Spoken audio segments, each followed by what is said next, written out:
Hello.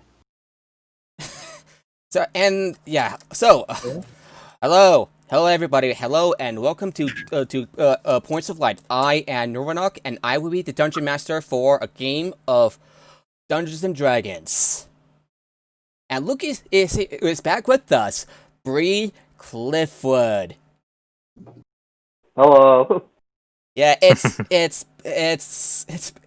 kind of nice to see you again, huh? Yeah, it's been a while.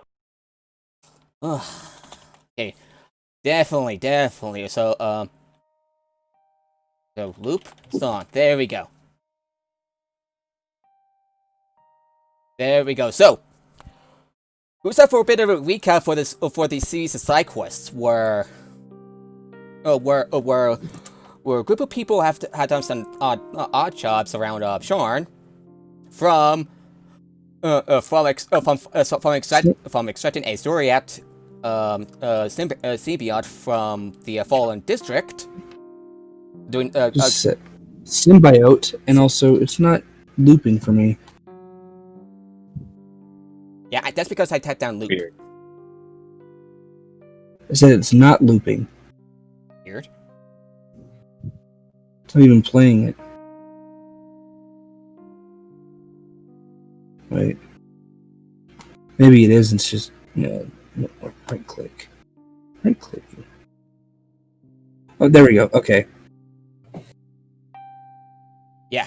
So anyway, so both groups of adventurers, with members that came and went, have done some odd jobs around the city, from bounties from what turns out to be an innocent halfling shapeshifter to a lizard folk berserker who's itching for a fight, to helping an eccentric dwarven retrieving a symbiote from the Fallen District, and helping a ledgeback that goes by the name of Gath in stopping an evil priestess from resurrecting a dead overlord. Not only that, but the party has also assisted a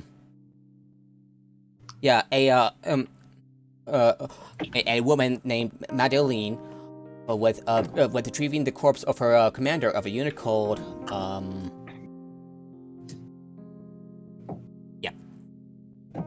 I'm trying to look it up what her organization is called. Order of Progress. It's pretty obscure. Never heard of it.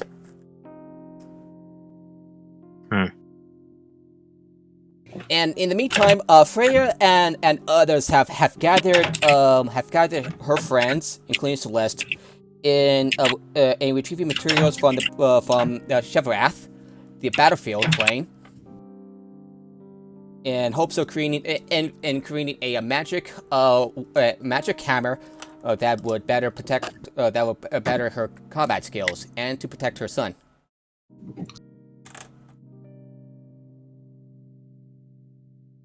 Because if you're a martial class at level 7 without a magic weapon, what the hell's wrong with you? At that point, you're because if you're level 7 without any magical weapons, what the fuck's wrong with you? I know, right? At that point, you're fighting things that can have resistance or even immunity to non-magical weapons. I donate all of my magical weapons to the poor orphans that can't afford them. What, to lead the uprising? Like Yes! So down with society! Up with piracy! meets Les Miserables? Yeah. Just give the children all the explosives. So yeah, and now we get to our mixing C4 and children. What can go wrong? Yeah. And that's where we are today, as apparatus. Now with Lonnie Lonnie being summoned by being sent to help Cole to help Freya with basically Lonnie taking Cole's place for reasons. Cole, you probably... Every child deserves a scroll of Tarask summoning. That's definitely the best thing to hand to children. Yeah, definitely. And Cole, why did you decide to go with... basically, why did you decide to go with the other group? Because I still need to go to Thelanis. for personal reasons. The personal reasons is, oh my god, the Fae would have wanted to go for a long ass time. Yeah, and you've ever heard rumors that Laura is putting up an expedition to such a place. So you decide to stick around and see what is up.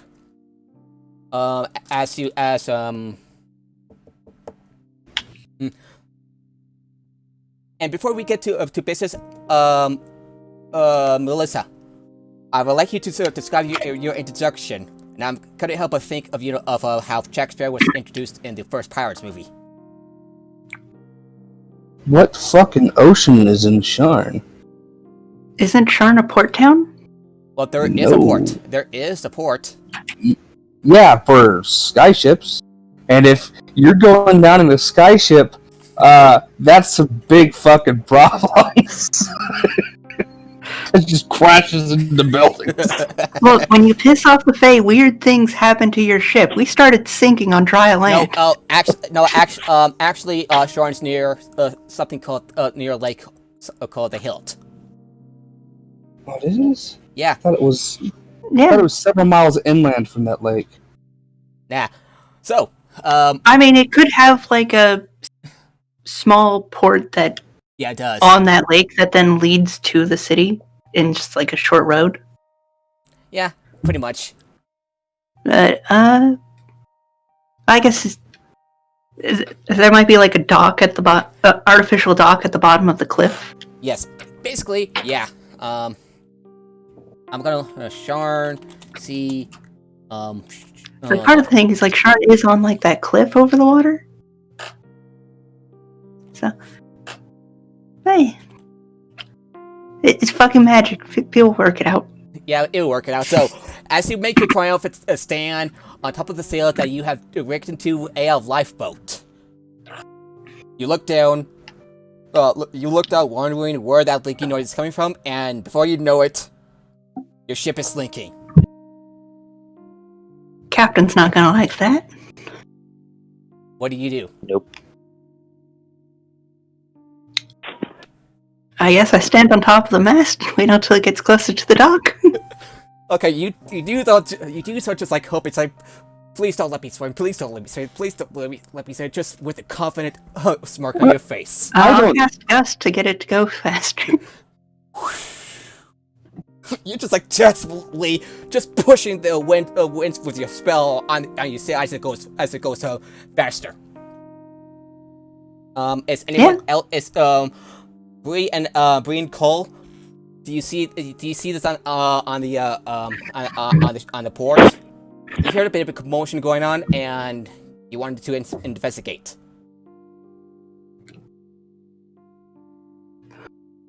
Okay. So.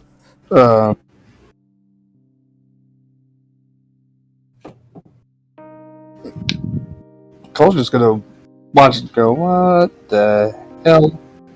Bree, what do you think?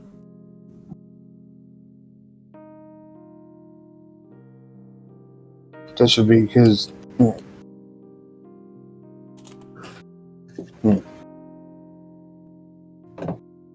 Breeze up. That's what Cole thinks. Is just, what the hell's going on here? Just what the. Yeah, and as you make it to like just to the edge of the port, all the makeshift ship has sunken except for just the tip of the sail. You get on the port as quickly as you could with a confident gait in your steps. All right. I don't think Cap's gonna let me borrow another ship after that one.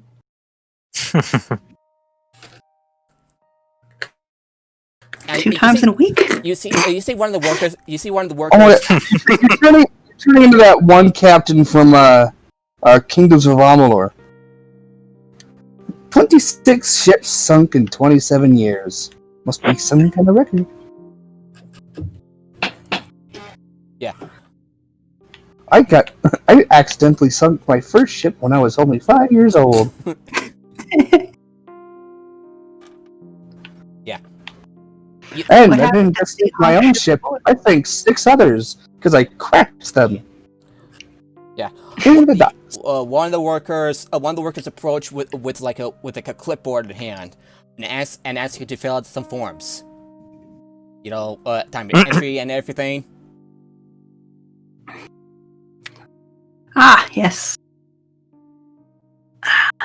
Standard port procedure. Yes. Your name? You're from the Lajar Principalities. That's not standard port procedure. Standard port procedure is, okay, time for the bribe. Do you want to bribe the worker?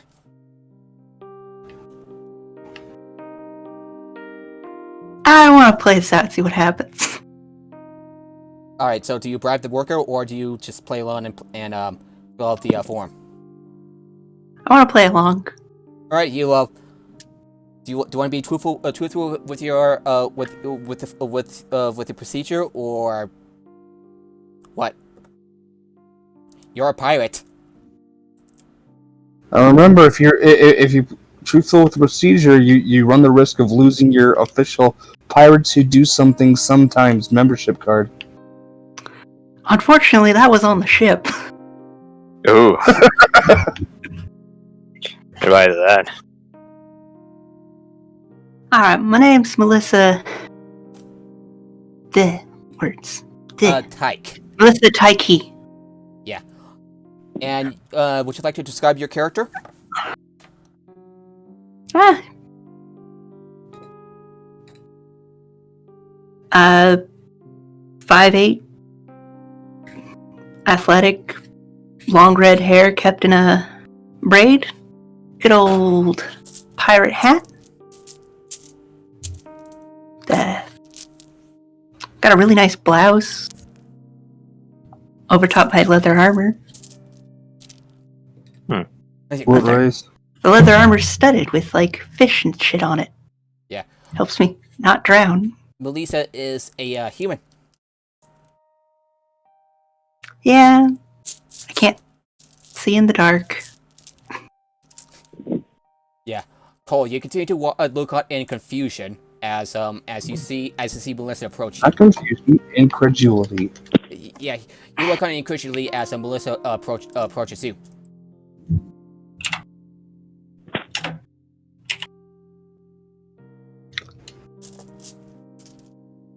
Okay.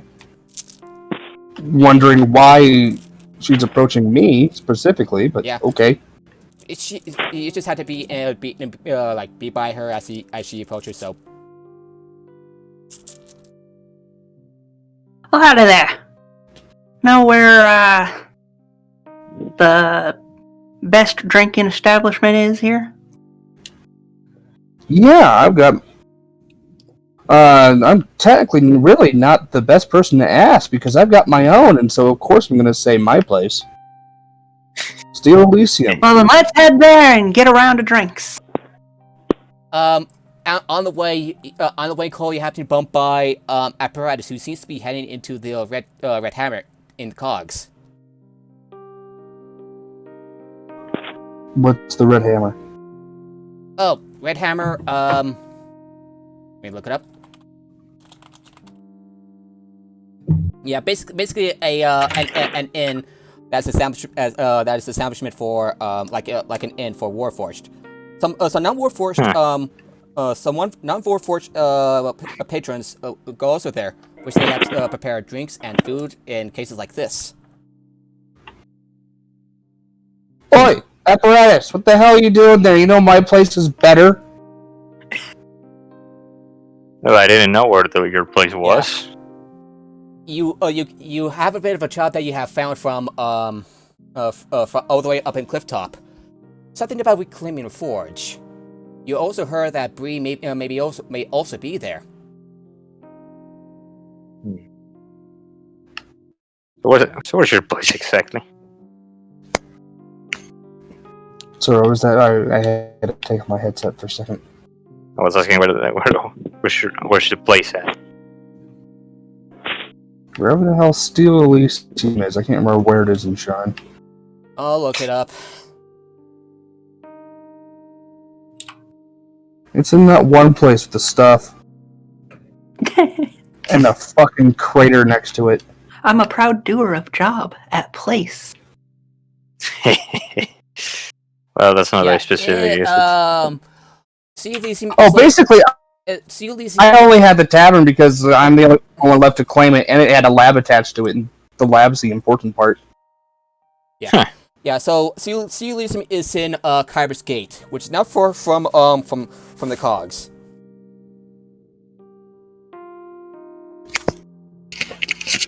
So we go there.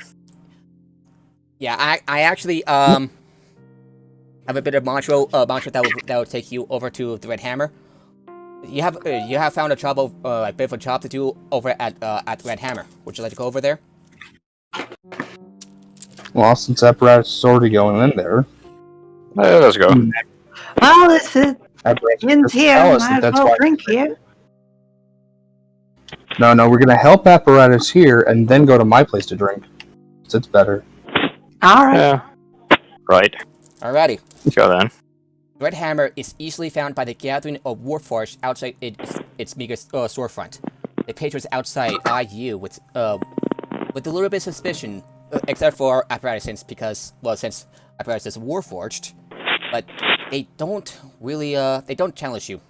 Inside, the air is thick with smoke from the small forge, burning low in the common room, and a single wall-mounted brazier provides thin, flickering light.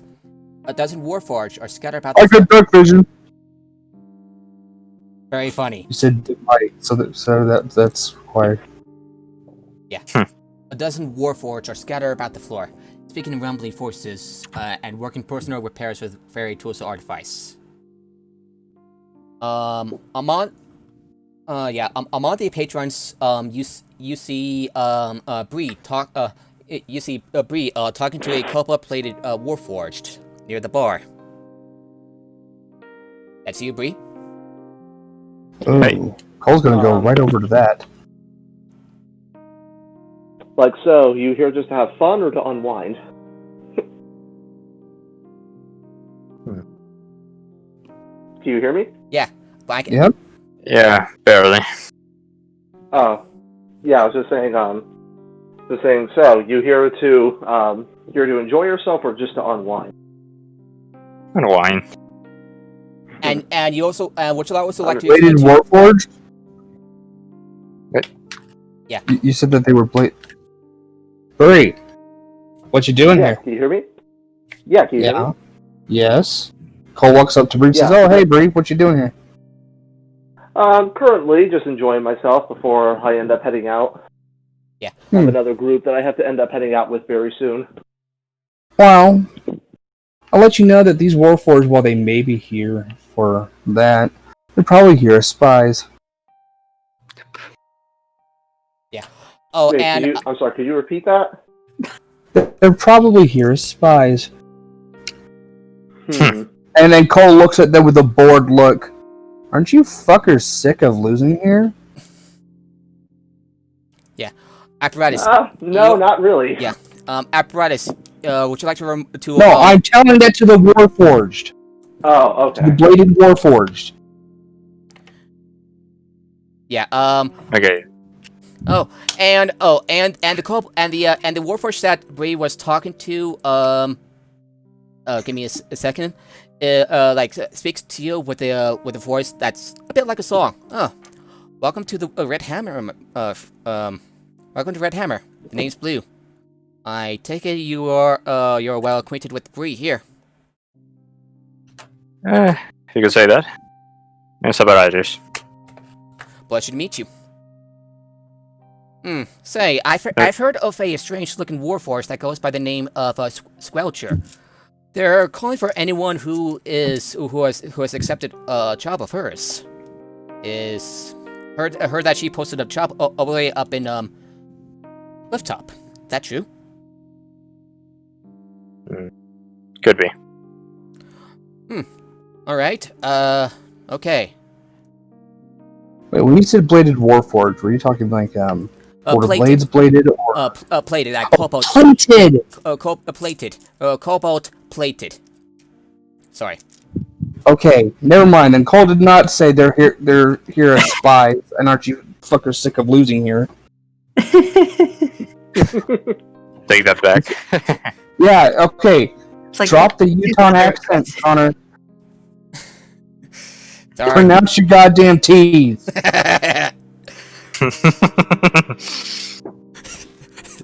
Yes, plated. Sorry. So you look around for Warforged that has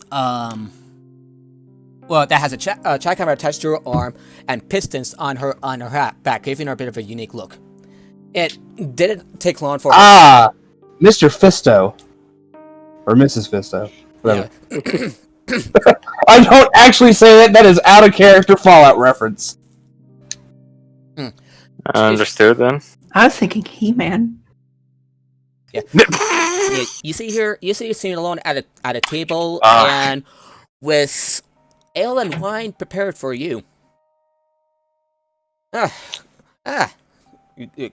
Greetings. I take it you're here for the job. Well, I have prepared some drinks for your non-organic friends. What is your name again? Apparatus. Pleasure to meet you. Same here. So I heard that your organic friends may have taken a liking to alcoholic beverages. Yeah, perhaps. Yeah. Bree, Cole, Melissa. Any drinks? Why are you talking like you've never met, a non-Warforged before? To be honest, I haven't spent much time around non-Warforged. Anyway. Yeah, but if you think that they seem to like alcoholic beverages, no shit, Sherlock. We also breathe air. I do know that. Dude. It's just a weird thing to say. Who do we lose? Okay, Duchess Snow. Yeah, Duchess Snow. Give her a bit. Want me? I'll send her a message. Hang on. Yeah, he might. Yeah, we can hear you just fine. Sorry, Discord buggered. I don't know. Sometimes my headphones, sometimes it seems like it can be like I have to sort of reconnect sometimes. Alrighty, so do you accept the drinks that Squelcher offers you? She introduces herself as Squelcher. Yes, I accept it. Yeah. Hell yeah. What is it? I am very particular. Ale and wine. Do you prefer ale or wine? What kind of wine? Grape wine, all the way from Undair. Congratulations, you just described most wine. But sure, I'll take the wine. Yeah. Just take the wine, damn it. I need to ask where it came from. Yeah. I need to ask if it was poison. Yeah.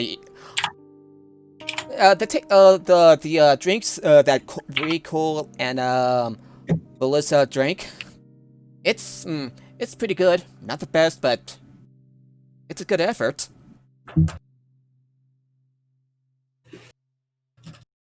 So, Another round. Before that, what's the mission? What's the job? I will be brief. Over the course of a week, we excavated a caved-in corridor connected to an old Magna Forge. The entrance is sealed and intact, leading me to believe that the forge is still operational. We should head out as soon as possible. Once there, I will open the entrance and we will clear the joint out. Okay. Why? Who needs a reason when it's adventure? Because believe it or not, the paperwork of breaking and entering is kind of obnoxious. I can tell you that paperwork's for other fellows. Did I mention that? Oh boy! Did I mention that? Did I mention that the forge is I have abandoned? to agree with him there. During the war, let's just say that if something went wrong aside from us having to be confronted on it, lots of paperwork we had to do. But it's abandoned. It's not like they're going to. It's a forge. We're gonna have to deal with House Cannith, and But it's an That's- abandoned forge. It's not like somebody's going to call us out on it. oh, they definitely will. Says the this is Warforged Cannith. is They won't- affiliated with House Cannith.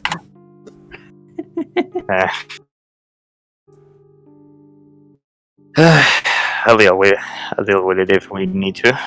But let's go then. She nods. What about the rest of you? Oh, John, it's not like I had anything else for this day. Okay then. Let's roll. Hey, this adventuring gig's turning out pretty good. I already got a job to do, so let's do it. Yeah, start working towards paying back that ship that you apparently owe your captain. If they ever find out. Yeah, it didn't take long. What's some directions that I happen to like Captain Abigail quite a bit. Ooh, tell us the dirty details, but later, because, yeah. Oh, she let me borrow the ship. No need to know this. So we need to go. So, By borrow, did you mean steal and let? You mean not notice that you did so? This is not the time to argue, David. Let's go. Oh, not arguing. This is cold joking. Oh, no, I know, but it's not the time. I'm pretty sure she knew. I left a note. Look, I wasn't gonna get her out of bed. Oh, I see. But she paid good money for that inn.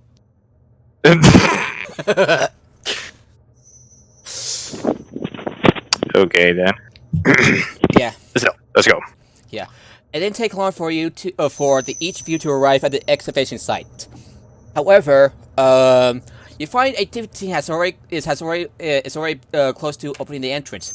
You see a thick half-orc with a blowtorch having to go at what appears to be a 10-inch thick door, cursing wildly and loudly. How thick it is? Let's go there. Yeah, Well, by the way, 10 inches? Man, that's dummy thick for a door. you also see two other. 8 inches.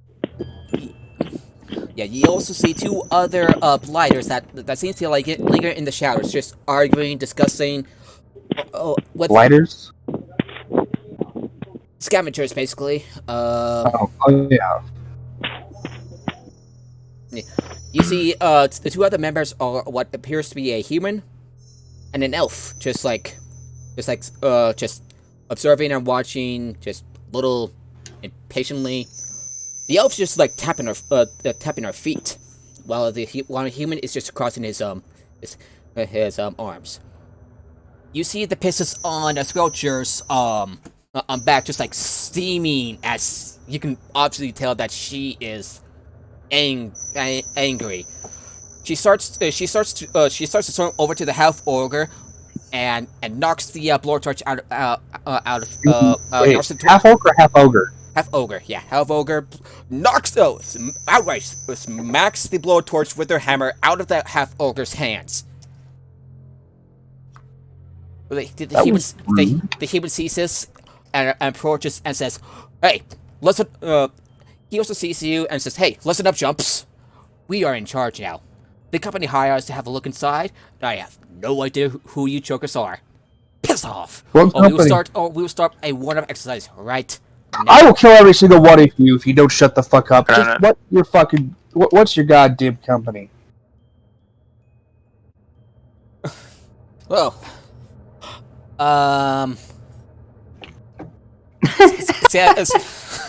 he looks a little surprised at you. Says, "We're just here with this little company.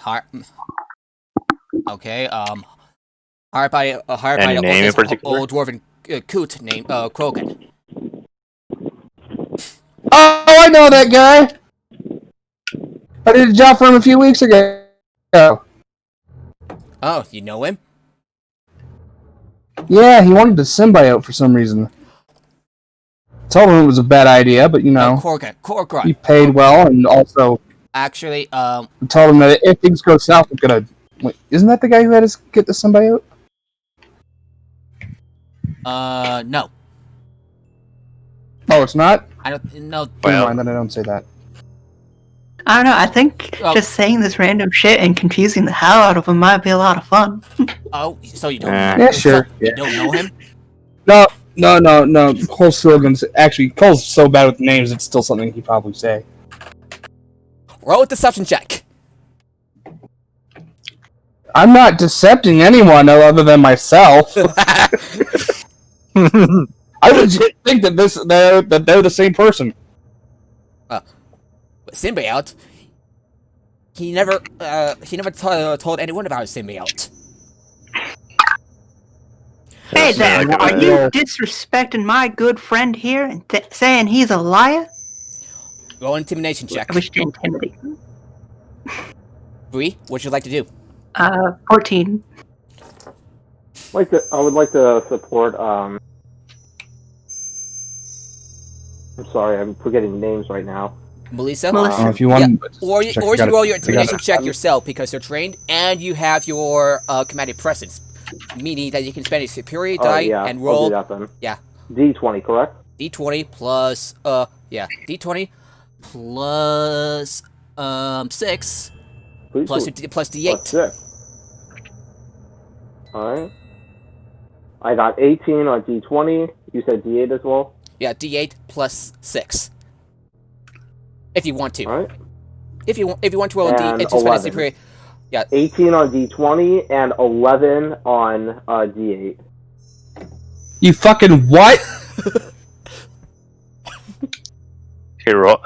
He passed. Yeah, so I assume that he would have 5 11 on D8. Yeah, 11, which I'm pretty sure that means a 5 on the D8, and he added a 6 from his charisma modifier and his proficiency bonus.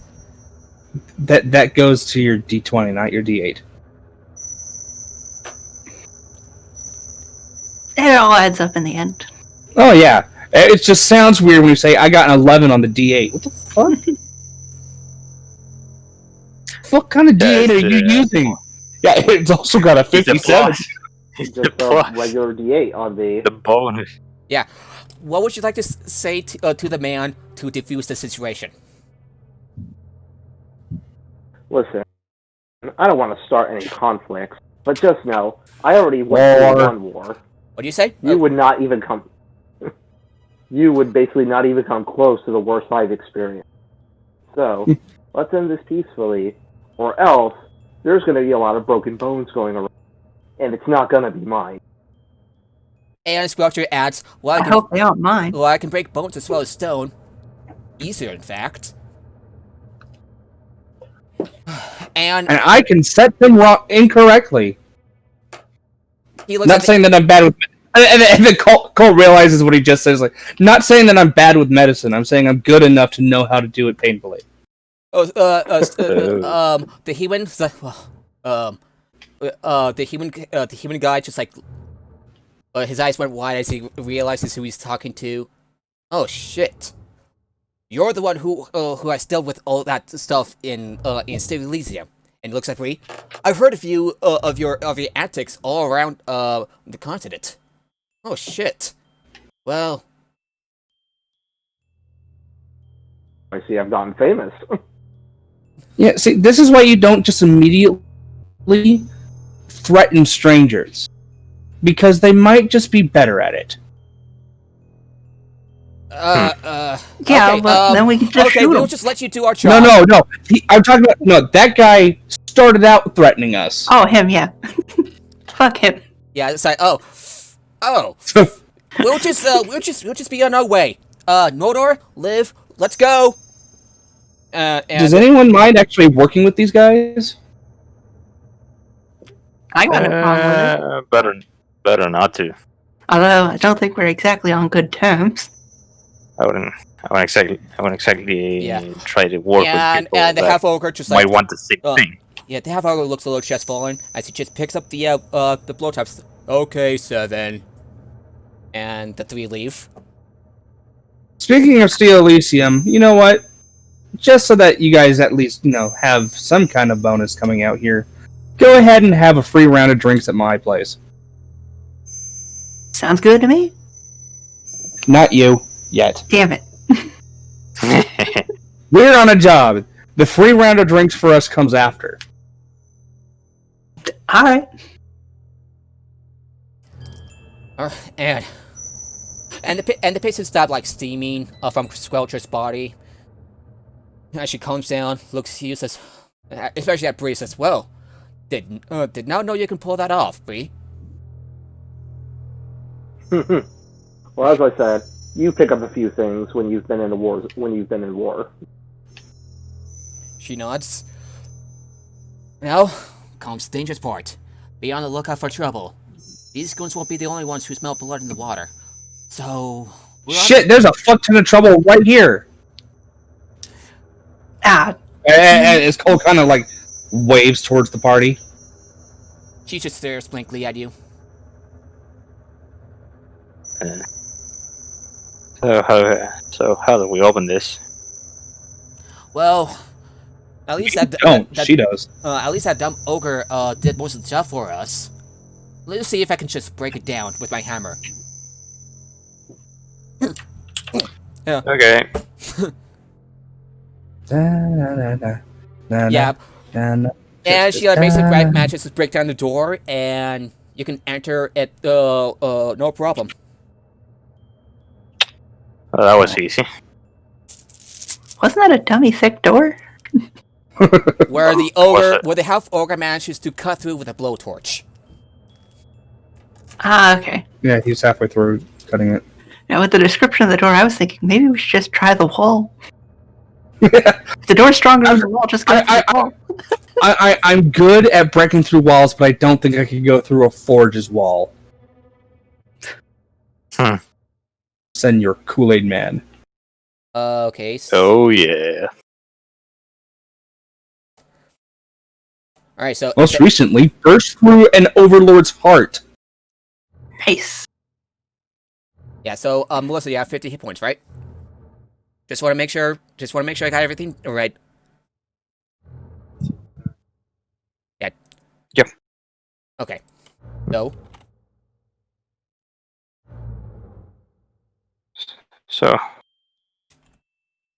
Alright, so give me a second to play the next song.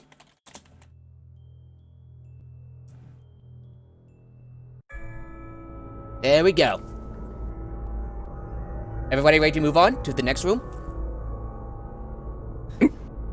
Right on. A bubbling pool of magma lies in the center of the room. The immense heat distorts the air above the pit and vanishes into a blackened vent. 4 hoisted chains hang from the ceiling.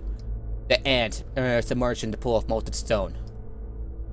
Also, you see several magma Mephites just enjoying, just taking a load of in the magma. Sees you, and now they look bummed out because the day is now ruined, and they're now going to attack you. Roll initiative. Right on. Dirty 20. Yeah.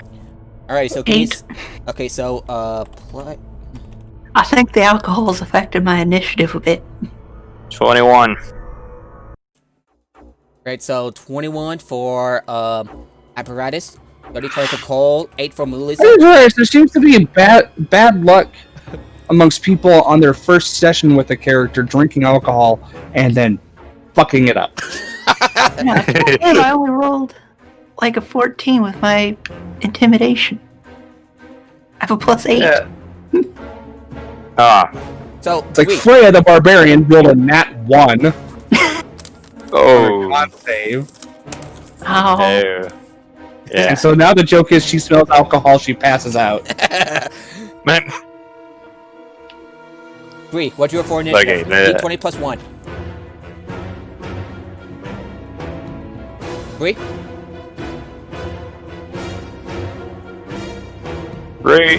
Bree, if you're talking, we can't hear you. Alright, for the magma I Mephites. really should have worked on my pirate accent. Ooh, make it a Swedish pirate accent. How the hell would that Then I would need sound? to be working on my Swedish Empire. Actually, Aiden, you probably Yeah. kind of end up sounding like you're from Minnesota. First method rolls a 6. Uh, The other rolled a 13. Because The other rolled an Scandinavians 18. and Vikings and shit. The fourth rolled a 10. 11. The other rolled another 11. The sixth rolled a 19. The seventh rolled a dirty 20. Oof. And the last one rolled a 9. Bree.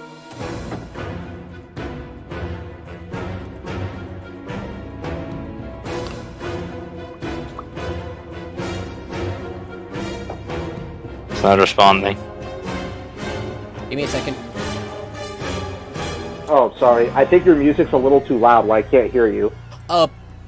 And right click on GrooveBot or whatever the hell it's Groovy. called, Groovy, and change its percentage down. What was I got an 8. 8 on initiative. Oof. Yeah. Okay. Ugh. That's the same I got. I think Melissa goes first. Wait, did you include your initiative bonus? You add a +1 to your initiative. So you would either you either roll a 7 and you add a +1 and to the total 8, or you roll an 8 on the die and you add a 1, putting it up to a 9.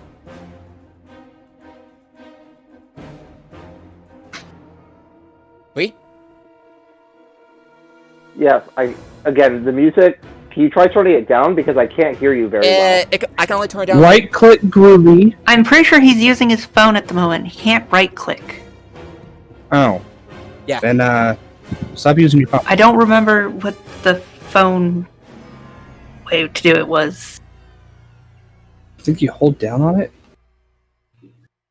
You want me to let Groovy leave so you can hear? So Okay, I can hear you better now.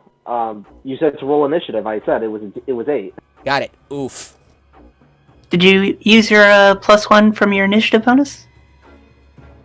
With the initiative that would make 9. There we go. 9 initiative. Apparatus, you go first. Okay. I am actually kind of nervous because I haven't used magic like at all. Yeah, I can. I'll just use a firebolt. Or is that an Against idea? fire methods? Oh. Can I just hit? Okay, that's really a bad idea. So then I will need to spawn Your card's an artillerist, so you can just like quickly put down your Eldritch Cannon. Yeah, I can. Yeah, I will do that. I will. Who do I spawn? Yeah, I will spawn the Force Ballista. Yeah, you quickly like build up your Force Ballista, just like under pressure until how big do you want your Force Ballista to be? The size of a small turret, or tiny enough to carry it in your hand? Let's call it in a small turret. Yeah. Huh. Oh, noisy cricket. Yeah, you quickly build up on the spot, and you can use your action to make an Eldritch Cannon near you, and let me take a look. Does it fire? Does it fire on its own, right? Yes. Oh yeah, you can take a bonus action to order it to fire at one of the methods. Well, then I ordered it to fire. Alrighty, make your spell. Make your ranged spell attack. So basically, rolled a d20 plus d20 plus 9. Oh, nice. So what are we fighting? Magma methods. Bunch of fire. 22. Yeah, magma 22. methods. And how many of them? 8. Oh, yeah. Damn. I rolled a 22. That hits. And roll 2d8. If we had Celeste here, they would be done in one round. Ice specialist. So do I really? So how do I need to? How much do I need to roll for damage? 2d8 force damage. Okay. 12. Okay, one of the members gets knocked back, just like whoa, like just I have to trip over, but recovers quickly. Would that be your turn? I roll. I use both my actions, right? You use both your action and your bonus action. Yes. Okay, so that's it. Yeah, that's about it. And I believe, yeah, Cole, you're up. Alright, are any of them not over the magma?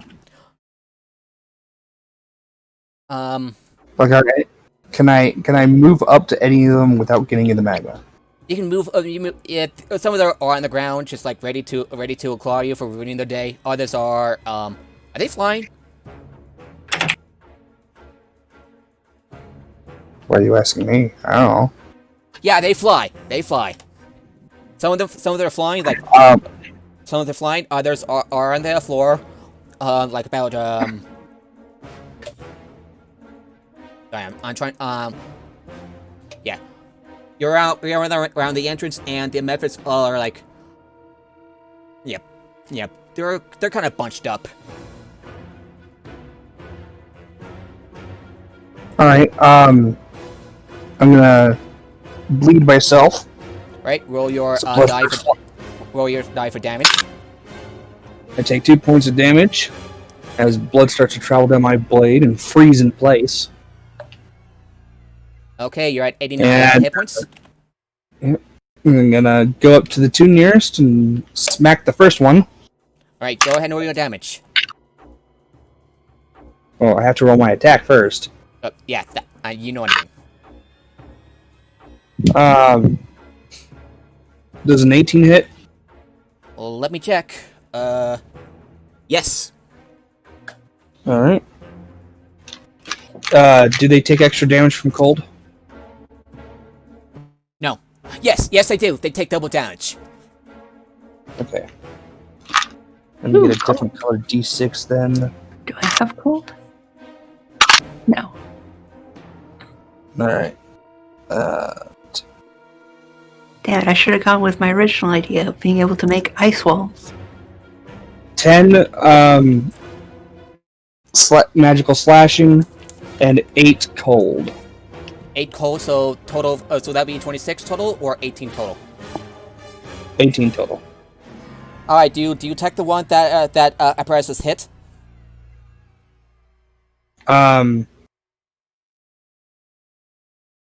If one of the ones that he hit, or if the one he hit was over was not over magma, then yes. Yeah, it's not over the mat, but it's near it. But you could have pretty good. With the slash you slash it in half, leaving a trail of ice as it falls below to the lava. I would like you to roll a dexterity save.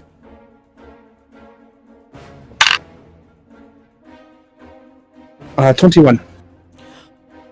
You manage to as you do so, it managed to goes into proof of fire, and you take. They explode on death? 9, 4, and you take 4 points of fire damage. Okay. What jerks? And then I'm gonna smack the one next to it. Go ahead and roll your attack. Does a 16 hit? 16 hits. Man, I'm rolling really low for my attacks. Alright, so that is 15 magical slashing plus 6 cold for a total of 21. Alright. Ooh, alrighty then. So, you managed to chop through one of the Mephit's shoulders as it squeezes out in pain. Eyes spilled out on its body. It's pretty angry. It looks like it's on its last legs. And that's your turn. And yeah, that's move action bonus. Alrighty then. It is now one of the Mephit's turn, seeing that its body has been slain, and the other is close to dying, it is going to cast heat metal on your sword. Cole. Okay. Do I make a save against that? Something I Constitution. Constitution saving throw as you take 17. As you take 2 points of fire damage. It's just like you find that your sword has glowing molten hot, just like burn into your glove. It's starting to hurt. Interesting that my now frozen sword is burning, but okay. Yeah. And Cole kind of looks at it like, this is weird. yeah. The reason why you take 3 points of damage, he's just looking at it like, this feels weird. I mean, come on, we're dealing with the guy who put an explosive to his chest and was just pissed. I mean, sure. Yeah. I roll a nat 1 again on a save against explosive runes on a letter that then as soon as I read that I put it to my chest because there were other people in the room. Yeah. That method is going to see if it can attack. See if it can attack you. No, actually, it's going to cast a fire breath on you. Make a dexterity throw. Ooh, nat 20 for a total of 26. All right, you take 10. You manage to duck out of the way of the fires in time, and you take the fourth of the damage. Eventually, you will have 10 on the failed save, 5 on success, and you take about, I'm going to say, 2 points of fire damage. I'm getting really good at this whole, only taking 2 points of damage from fire. You're fire resistant. Alrighty. The third method is going to charge in and slice you up. It's going to try to slice me up. You're right. It rolled a 6. It misses. Eh.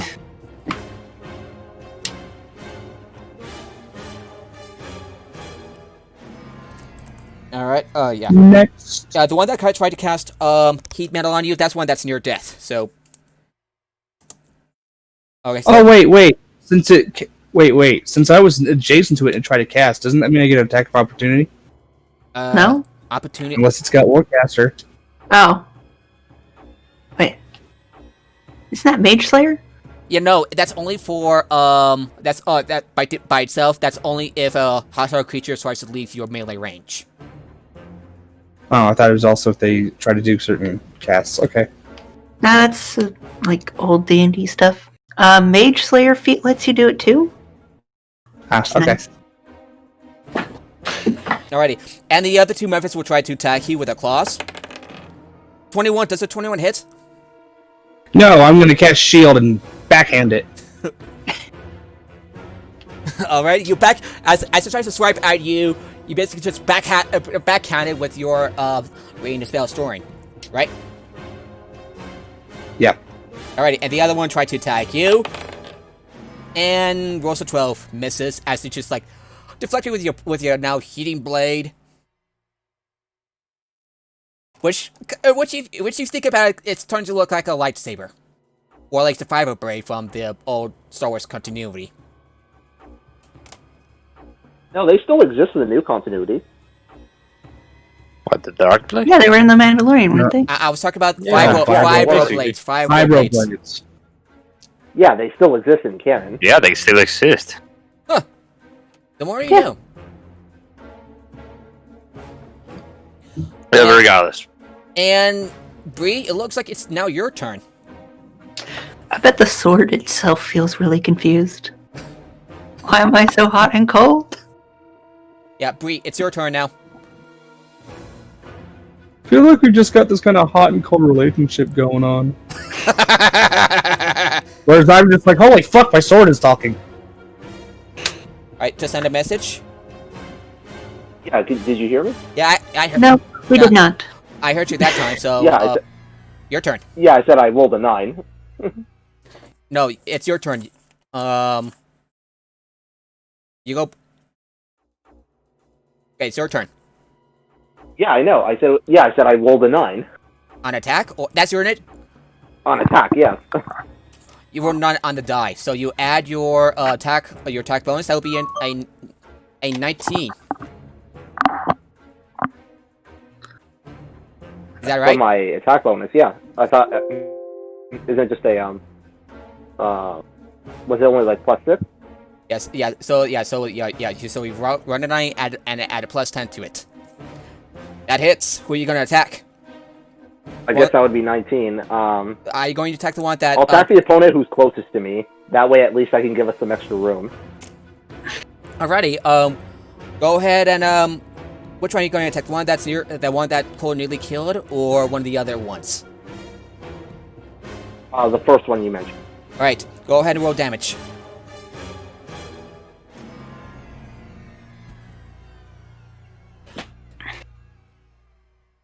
D8 plus 9. Right, D8 plus 9. 12.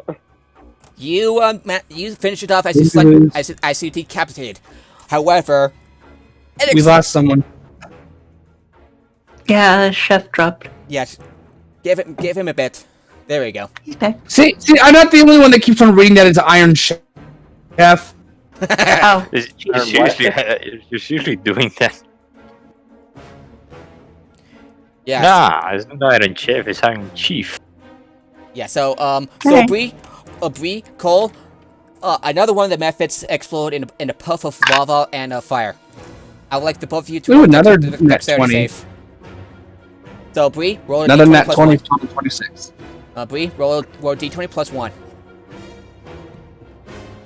Well, actually, no, it's +7, not +6. Because I got the cloak of protection. No, actually yeah, plus 2. 27. Yep. Okay, so d20 plus 2 because you're wearing a cloak of protection.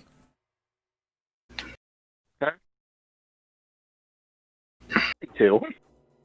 You can use your lucky feet, you know. I want to save it for later.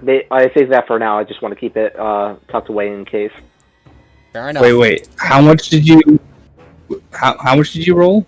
I have 22 because I have a 20 and then a +2 modifier. Natural. Oh, natural so you rolled 20. net 20. Not 20. Nice. So okay, 5. The both of you roll. So the both of you take 2 points of damage as you just like use a cloak Batman style. Batman style to ward off the fire. It didn't get much, and you kind of feel the fire. We didn't feel the fire. This place is always burning. Oh, by the When way, it's you can burning. attack again because you have extra attack. Remember? Right, perfect. Right. What else? Who else are you gonna attack?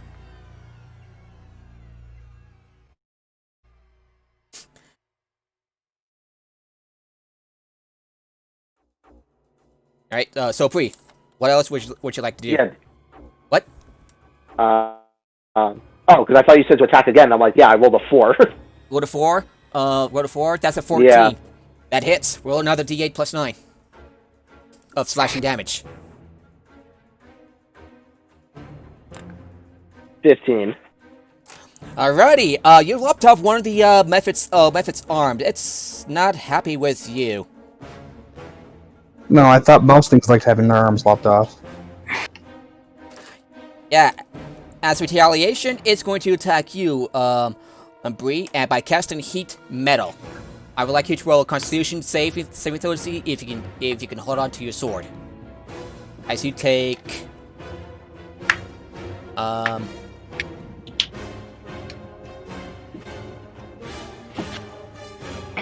As you take okay, so 2d8. As you take 10 points of fire damage.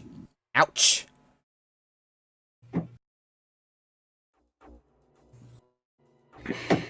So Bree, roll d20 plus 8.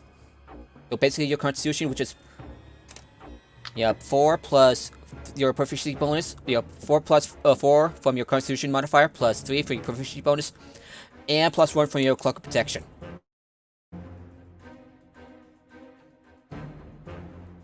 Bree? Sorry, can you repeat that?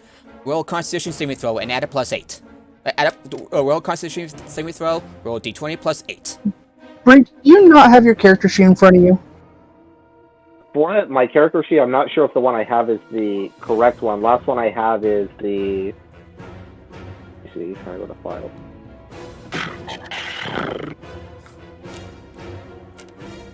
It's Bree level 7. That's accurate. Okay, wasn't sure if it was the right one. It's the right one. From this. So go ahead and roll d20, Constitution saving throw and add an 8. The heck, my sheet is completely blank.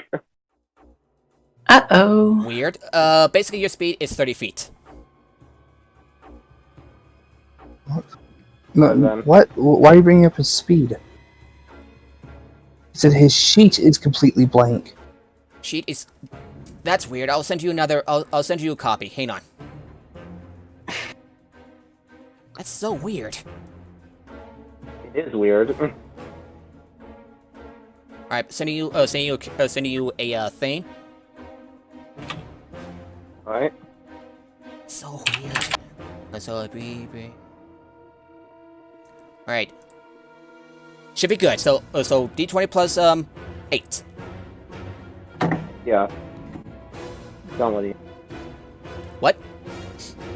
So yeah, downloading it now. Nice. He's downloading the sheet. And that's kind of a shitty thing to do, sending him a character sheet that's blank. It wasn't blank when I looked through it. Nothing must have happened. Probably. I just wanted to make the pun.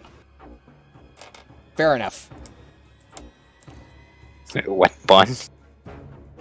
I said that was a Still shitty blank thing for to me. do. I don't understand what's going on. God damn it! God damn it! I'll just Oh wait, now I have to use... I use something different, and now it ends up showing it to me. I don't understand what's going on. Alright, you said was it a Constitution check? Yeah, Constitution saving throw, yes. So basically... Yeah, Constitution is 18. Yeah, +4, +3, +1 from your cloak of protection, so that's a +8. So d20 +8. Alright. 22. You managed to hold on tight to your sword, even as it burns through your gauntlet and your hand.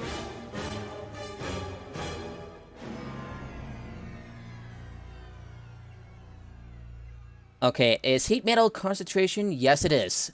And it ends his turn. Melissa, it's now your turn. Alright. So we got 2 of these methods left? 6. 6. Alright. Bit more than I thought. Yeah, there was a total of 8. Alright. Well, I'm gonna draw my pistols. They're Bang bang! Yeah, my wand pistols. Pistol wands. something like Monsters. just basically something like Hall carries. What? I thought your wand is shaped like a pistol. No, it's not a wand. It's a straight up pistol that's part of my armor. My pistols are fake. His is real. Well, it's it's how I cast Force Bolt.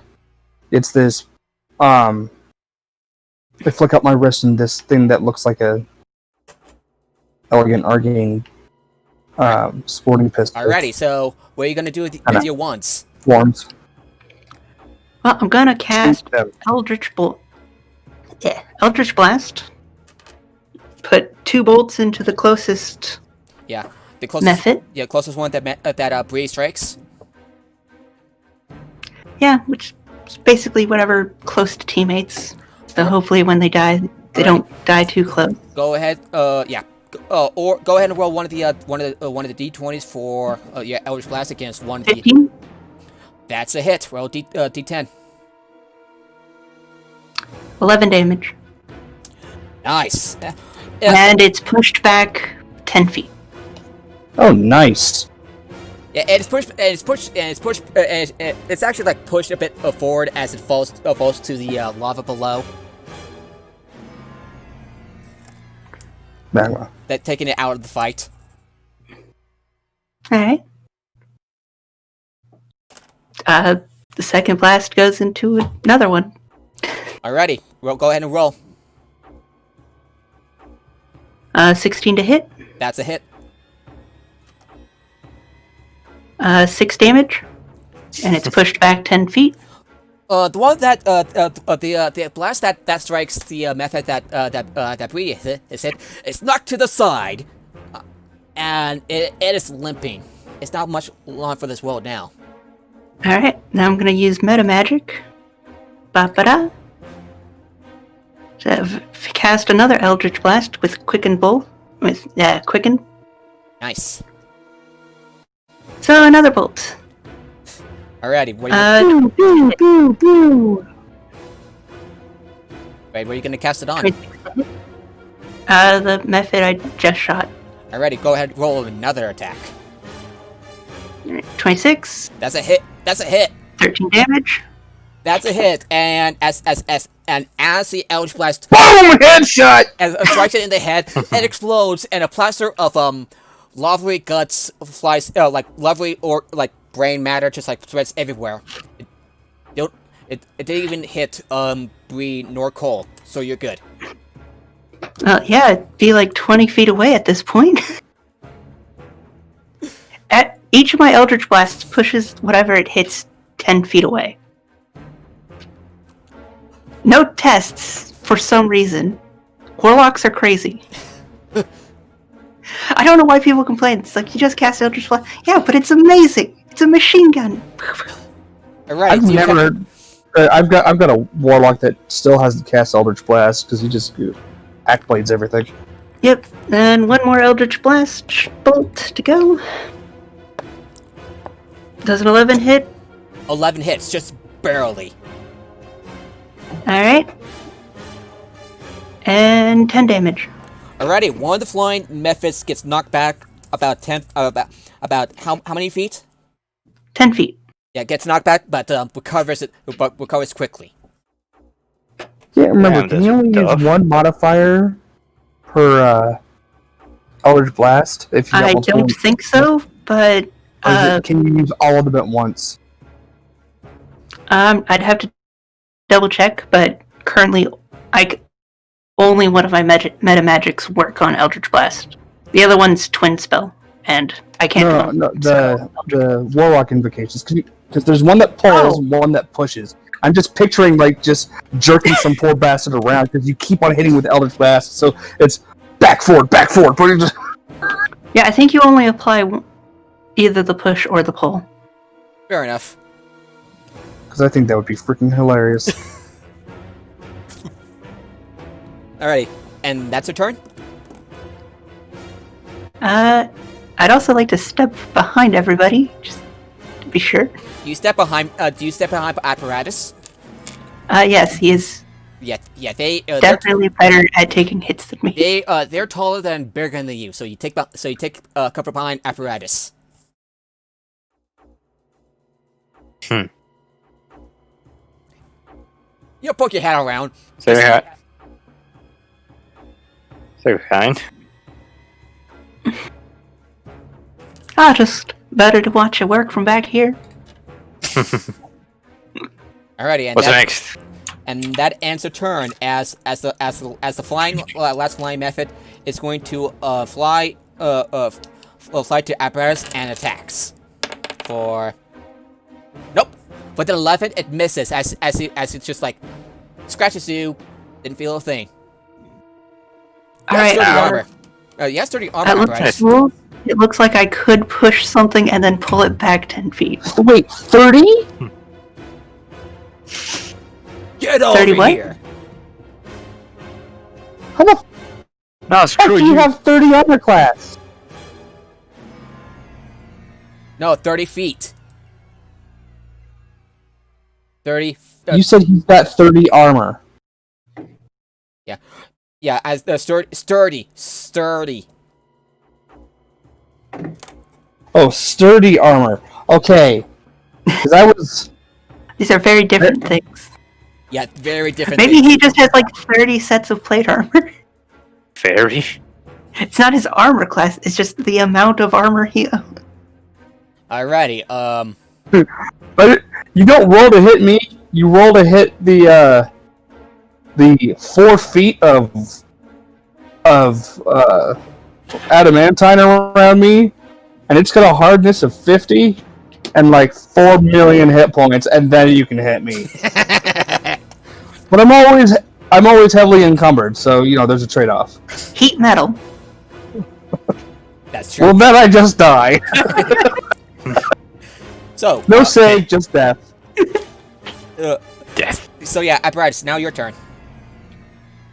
Okay, so looking at my. Can I order as a bonus action? Can I order my Yes. my cannon? Okay. So we fire again the force ballista. Yes, with your spell attack. Yes. Okay, so that's d20. D20 Yeah. plus 9. 21. That hits. Roll 2d8 points of force damage as you push it back. 14. Yep. It is definitely pushed back a few feet. It tumbles over midair, but it recovers quickly. Oh, come on. That's tough. So, okay. Yeah, it Okay, doesn't then. look too good. So, You have your action. yeah. Yeah, we're gonna do my actions. So, I was looking at my spells. Because You have Thunder shit. Wave. Oh yeah, I What can do kid Thunder you Wave. have? Well, let's do a Thunder Wave. Yeah. And the method is going to make its Constitution saving throw along with 2 of its other buddies, and unfortunately, yeah, and 2 of its buddies. So, yeah. So the method. So the method that tries to attack you makes it. Ow. The other one, the other method didn't make it. The third one didn't. So 2 of them didn't make their save. 1 did. So roll 2d8 points of thunder damage. To the 8. To the 8. Okay. Oh, come on. That's a 6. A 6. Yeah, sorry. The methods just gets a little shaken up, while the other methods gets one that isn't flying gets knocked back and falls down to the pit below. Ooh.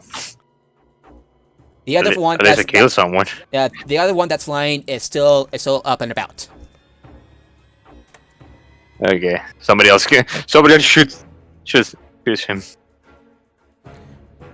Okay. So yeah, that would be my turn. Okay. So the flying method's turn is on, and it's going to attack Bree. With a 5, you easily just like deflected its claws at you without even looking. What do you think of that, Bree? Oh, he's still going. Ow, my hand! Yeah. Oh, yeah. Actually, Cole, it's your turn now. Yep. All right. Are there any more that aren't floating above the magma? At least 1 or 2. All right. Actually, because I don't like these things exploding next to me, I'm just gonna shoot the one that was injured earlier. Okay. It's floating above the magma.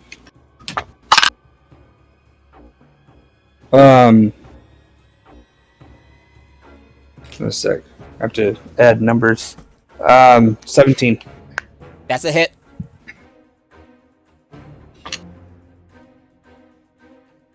Where's my d8s?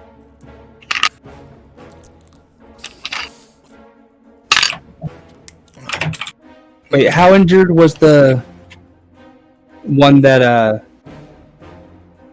How injured is the one that I'm shooting? It looks a little injured, but not compared to the one that that apparatus has injured. That's close to them. Yeah, so I'm going to. Yeah, I'm shooting the one that apparatus injured. Alrighty. That's floating over the magma. Go ahead and roll your damage. It hits. Yeah, the one that isn't too beat up. So. All right. 14 points of damage. Yeah. Force. One of the force bolts just like whack. Just like it gets whacked in the face. It's barely still alive. All right. There's not much else I can do. So that's my turn. Yeah, I got the method out of order, so it attacks Bree. The Bree deflects it easily with this shield without looking. And up next is another one of the methods. It's going to see if it can try to attack you, Cole, with. Oh, it recharges its fire breath. It's going to breathe fire at you and at Cole and Bree. You two roll dexterity save. Okay. I'm including that too, correct? Yes. Okay. Dirty 20. Okay. Bree, what'd you roll? So add a +2 to your d20. Yeah, I know. I got 12. Yeah, both of you make it as Cole uses his cloak to defend at the fire. You use your shield, and you take 2 points of fire damage. I'm sensing a pattern here with fire damage. Except for, Bree's poor sword. Yeah, your both of your swords are no longer heating up. Well, yeah, we kind of murder-rated the Most of them. the ones casting that. Alrighty, and it's now Bree's turn. You see one that's not flying, and 2 others that are flying. What do you do?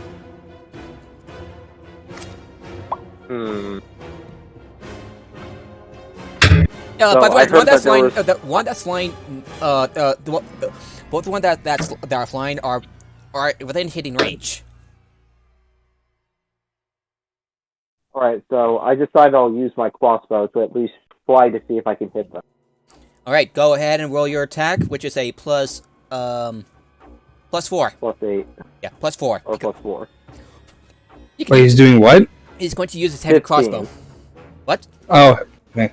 15? Landed at 15. That hits. Roll d10 +1 piercing. There. Alright, that actually kills it. As the bolt lands near its neck, it explodes into in a ball of fire and lava. Didn't hit you, so you're good. And you have to take a bit of a. So, what kind of action do you need to do to reload your crossbow? Like bonus action or? It reloads automatically. It's just he's limited to 1 shot.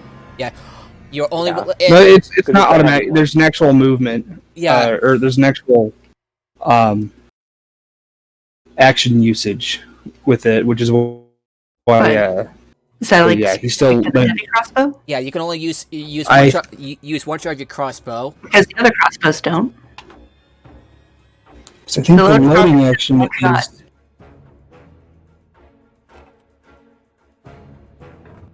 Let me go check.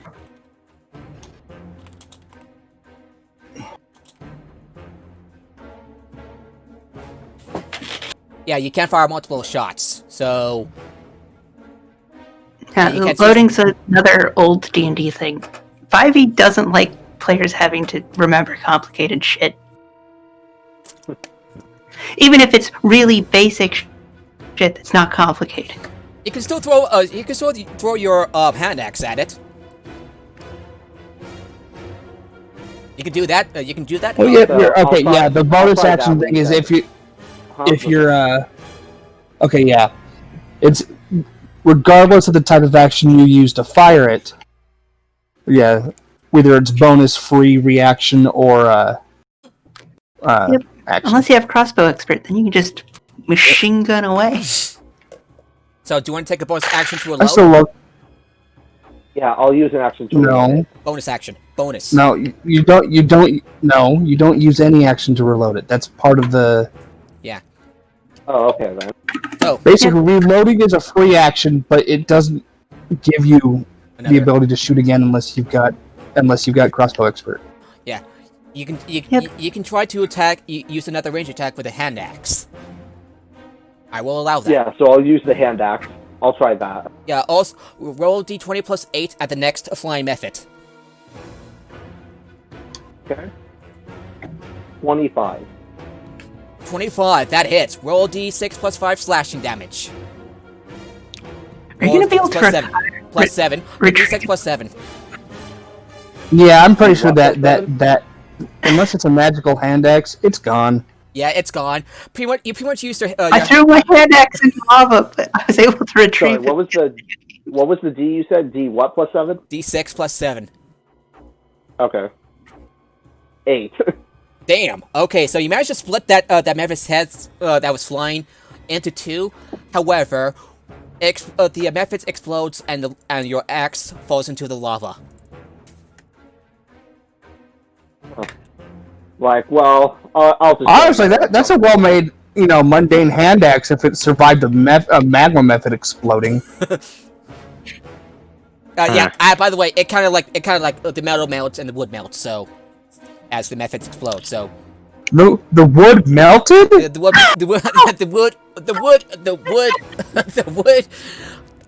burns. The wood burns as and the metal just like melts away. Don't worry, I'll make you a new one. Look, wood But first we need to get out of this liquid mess. state is very malleable. Yeah. Yeah. So would that be your turn, Bree? Yes, I'll conclude my turn with the loss of my axe. You feel a little more a bit vulnerable without your axe, but you still have your sword and your crossbow. Melissa, your turn. As MacLeod music starts playing. In the arms of a method, far away is my axe. Yeah. So Melissa, it's your turn now. Alright, how many of these things we got left? Just one. Alright, I'm just gonna Eldritch Blast it. Go ahead and roll damage for roll your attacks. 12 to hit, That's a hit. 11 damage, Okay. 10 feet away. And wax to the side, out of range for anyone. For how many points of damage again? 11, 1 million. Okay, go ahead and make another attack. 18, That hits. damage of 14. It explodes as the Eldritch Blast hits it right in the face. Headshot. Boom. Hey, shoot the fuckers, let the gods sort about. We're clear. Alrighty. We're clear. Clear. Yeah, we're. Yeah. Little Alrighty. twirl. Put the You pistols stand, back you on. stand alone amongst yourself as Squelcher looks on with approval. Nice job. Nice The job. squelcher just fucking stand there and watch. Yep. Yeah, I kind of forgot about her, to be honest. I kind of I mean, did have a lot of difficulty.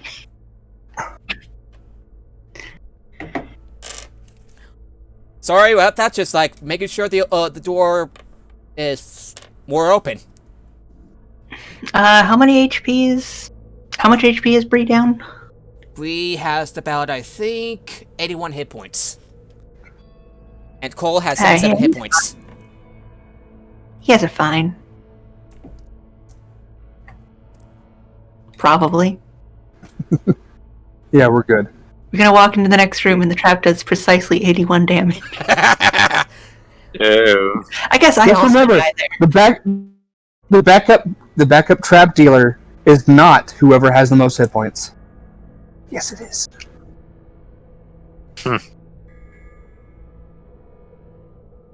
Okay, so you see the chains rattling. You see the chains rattling, and with a bit of a lever to pull it up. Or the winches. What do you want to do? I think that the word winch is close enough that it's a wench that the pirate should handle it.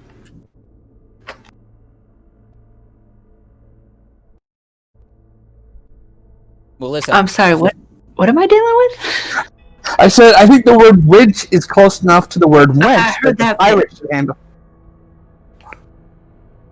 I spaced out during the description of what I'm dealing with.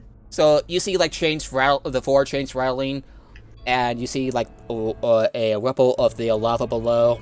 Something's just moving in there. Or someone. And Squelch is like, we're supposed to keep this forge usable, right? yeah. Squelch looks at you. Yeah. All right. Oh, Such you were as playing this Best to little, check. It's best to back check what is up. going on. Best to check what is up down there. So, best to pull it up. All right. Right. You use the winches to like pull it up, revealing, and like it creaks as the chains pull. What appears to be a warded cage made of adamantine. You see inside is a adamantine. What appears to be a horned devil. He sits cross-legged in the contraption with a sour look on his face, and his arms just like. Speak of the devil. He looks. His look brightens up, and he smiles. After such a long time, finally, someone has the courtesy to free me. At least I assume you have come here for that purpose.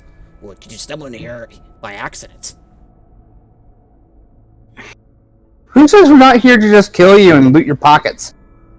Wait. I don't Wait. have- Before you do anything, I have a bit of a offer for you. If you free me with a spelling magic spell. Is it a I'm not lifetime taking supply it. of cheese? Nope. And he And then I pulls shoot him. No, not really. he pulls out what appears to be a flame-tongue greatsword from his gullet. Swarcher says, "No, he's Wait! I thought he's held by the chains. No, he's held in the chain. He's in a cage. He's in the cage. Oh, yeah, that's right. Yeah, that's right. Yeah, he pulls out a flame-tongue greatsword from his gut. It'd be funny if he's just like chained to the bottom of the cage instead of in it. And Squelcher approaches. We use the cage as a weight. Squelcher's pistons just like rumble crazy. It's like, wait. Do not trust this thing. If we free it, he will attack us and kill us all. No, he won't. So No, we better not do it. We're Alright, not. We've killed two gods as it is. Go roll an insight check. He'll try to kill us. No, don't even. Yeah, We're not here for him. you've done what? roll an insight check with advantage because this is pretty sus.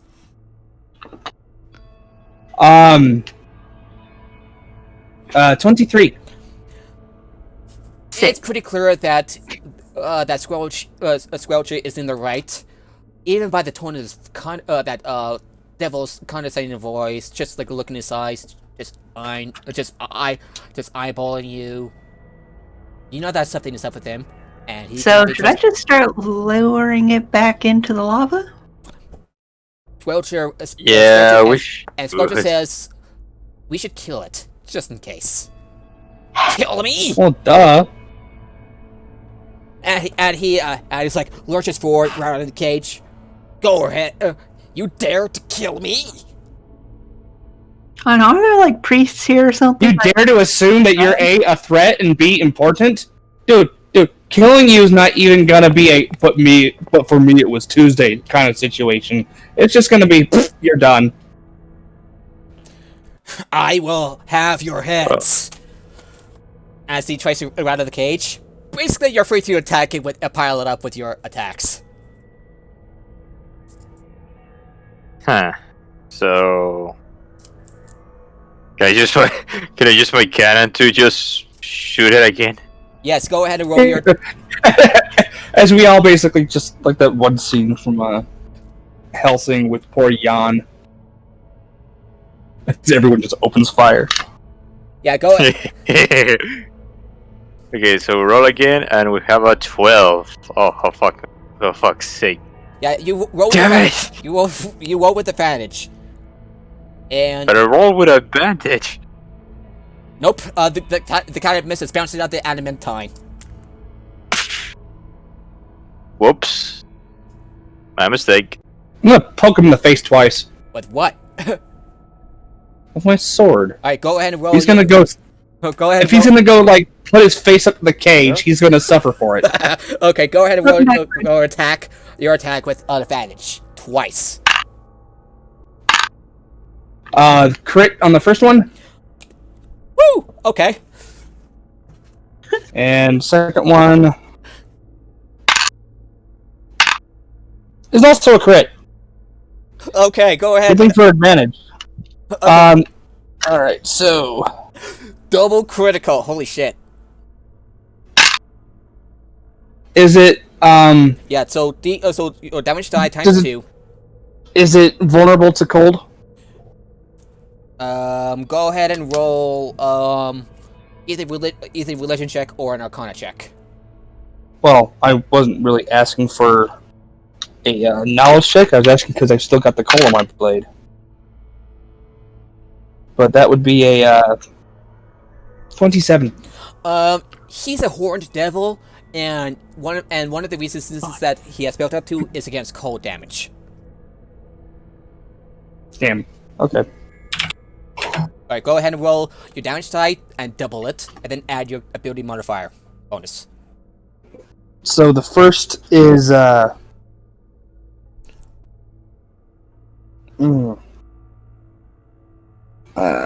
16 plus 7. 23 magical slashing plus 5 cold.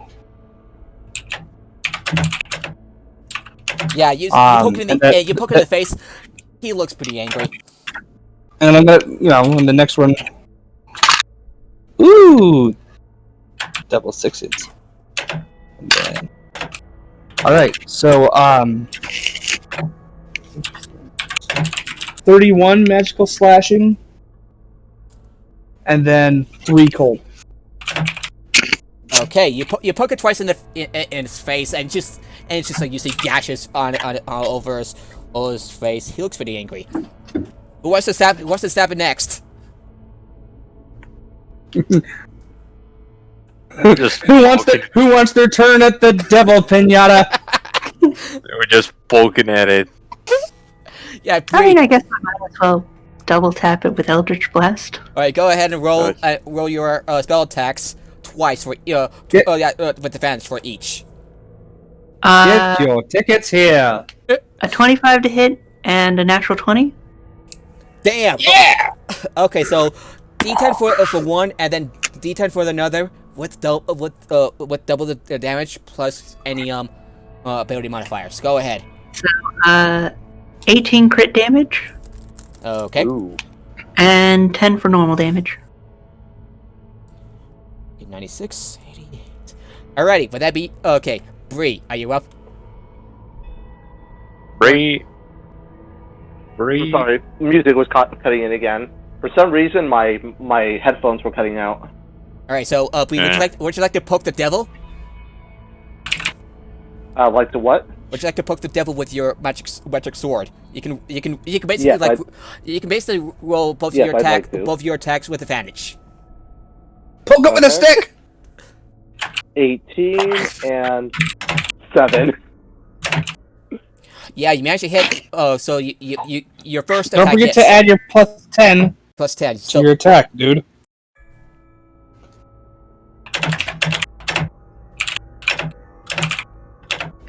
yeah, you managed to like pull the cage towards you, and you decide to go at it. Oh, wait. He's no longer up against the cage if he got smacked twice by Eldritch Blast. He kind of bounced off the back, didn't he? Yeah, he like kind of bounces off, and Bree decides to like, ha! and you like swing the cage, try to attack it, ha! Alright, so Bree, roll D8 plus 9. Poor bastard. Just Doing that now. Yeah. 14. 14. You stab it in the face. You stab him in the face. He's. But into the killing blow. All right. Go ahead and roll your go ahead and roll another attack with advantage. Okay. 11. With advantage. Yeah, with advantage. It was 11. Like 11 plus 10, or is it a natural 1 plus 11? Or plus 1 plus 10? Oh, I just rolled a standard 11. Oh, that's a 21. That also hits. remember, when you attack with your sword, you've got a plus 10. Alright, yeah. So So go ahead and roll D8 plus 9.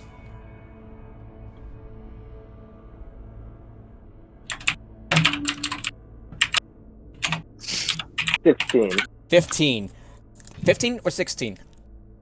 16. 16. Damn. He reaches out and he slices his arm and he starts bleeding. Ah!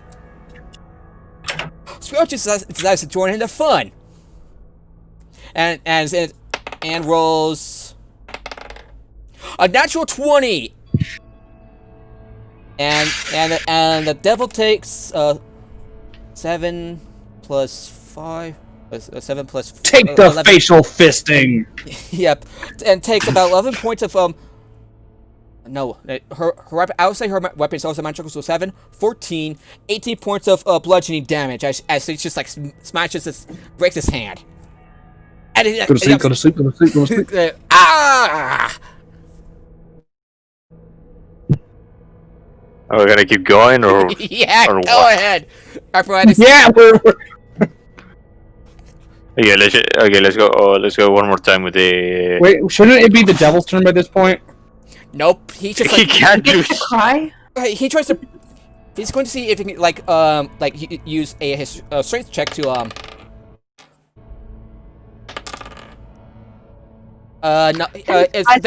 the bars start to band, and you have a bad feeling about this. You should probably you should probably hurry. A bad feeling. Yeah, he's starting to break through the At the this cage. point, no, but at this Okay, point, I'm getting kind of bored with the pinata. Yeah, me too. But okay, let's kill it and go on with our business. So we roll it. I roll again with my bloody ballista. Four. Now that's a 20. Wait, force ballista. Wait, that's a 28. No way. Yes, that's a hit. I Roll missed that. that's not a natural 20, but roll 2d6 points of force damage. As we keep on bouncing him off the back of the cage.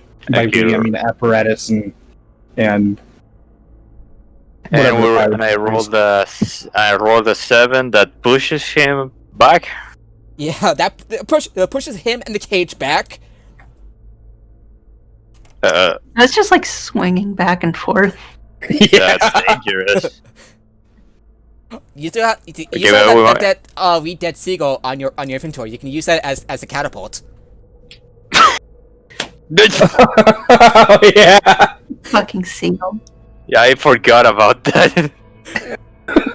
You open your bag and you're like, I don't even have a nose and this smells awful. So we killed him. He looks pretty beat. He looks really beat up, humiliated. Just end it. He dares you. He says, "I dare you." Okay, let's put him back in the magma. I think he's learned his fucking lesson. Yeah. I'm kind of just surprised that we were encouraged to kill it. I feel like it would be like it's what's causing the magma.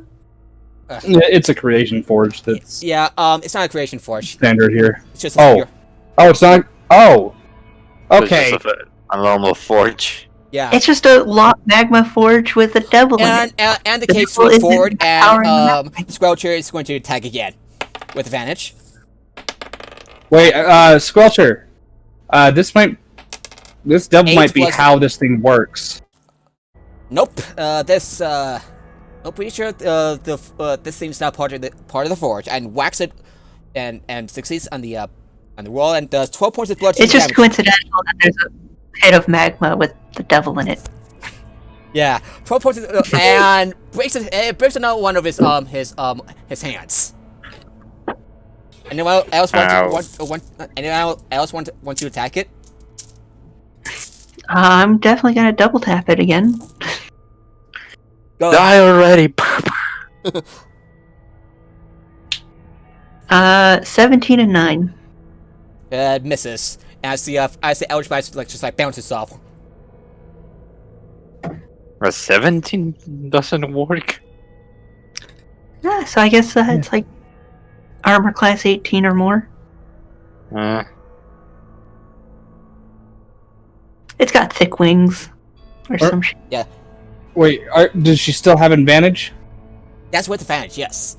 I forgot to roll advantage. Okay, go ahead.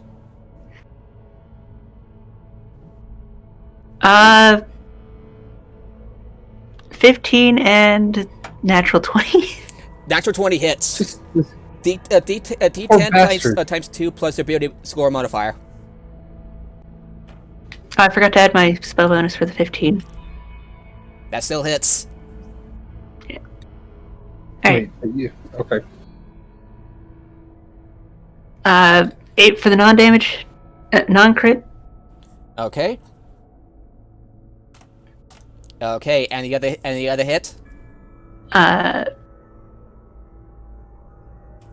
And 15 damage from the crit. That the last one both hits him in the face, caving his face in, and you can still grab it. You can still grab the flame tongue greatsword that's still hanging in the cage. So it's dead? Yes. Yay!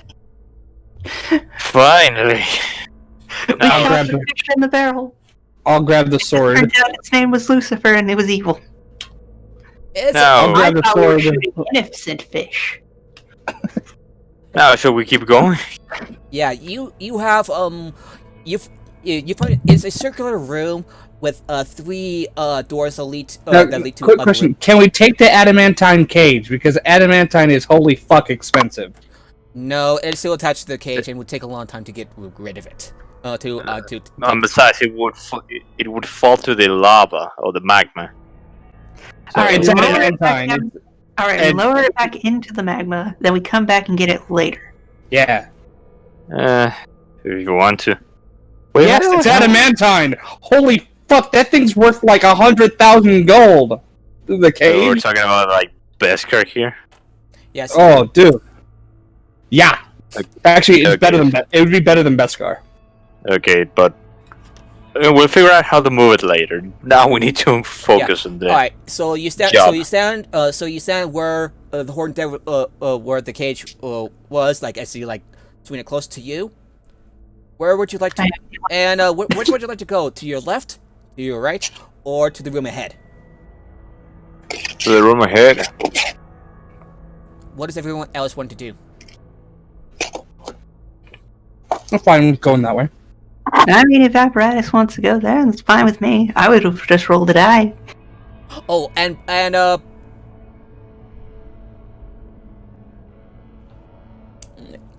Alright, so would you like to roll? Oh, so which one would you like? So you're going ahead to the what appears to be the smelter. You can go to the smelter ahead, the fortress to your left, or the source to your right. I mean, we picked ahead. Alright, so you go to the smelter ahead. In this room, crusted black kettle is suspended above a bubbling magma pool. The floor is coated with hardened slag, and in the form of footprints going in and out of the chamber. I'm sensing a theme here, and I think it might be magma. But Don't of say. course it freaking is. I don't know where you get that idea. It just looks like a bunch of hot rocks to me. Okay, so what's everybody's passive perception? Okay. 15. Oh shit. Bree, what's their passive? Passive perception is 16. Passive? Yeah, passive perception. That's I'll 14. just bring up my character sheet so I can go and see. 14 here.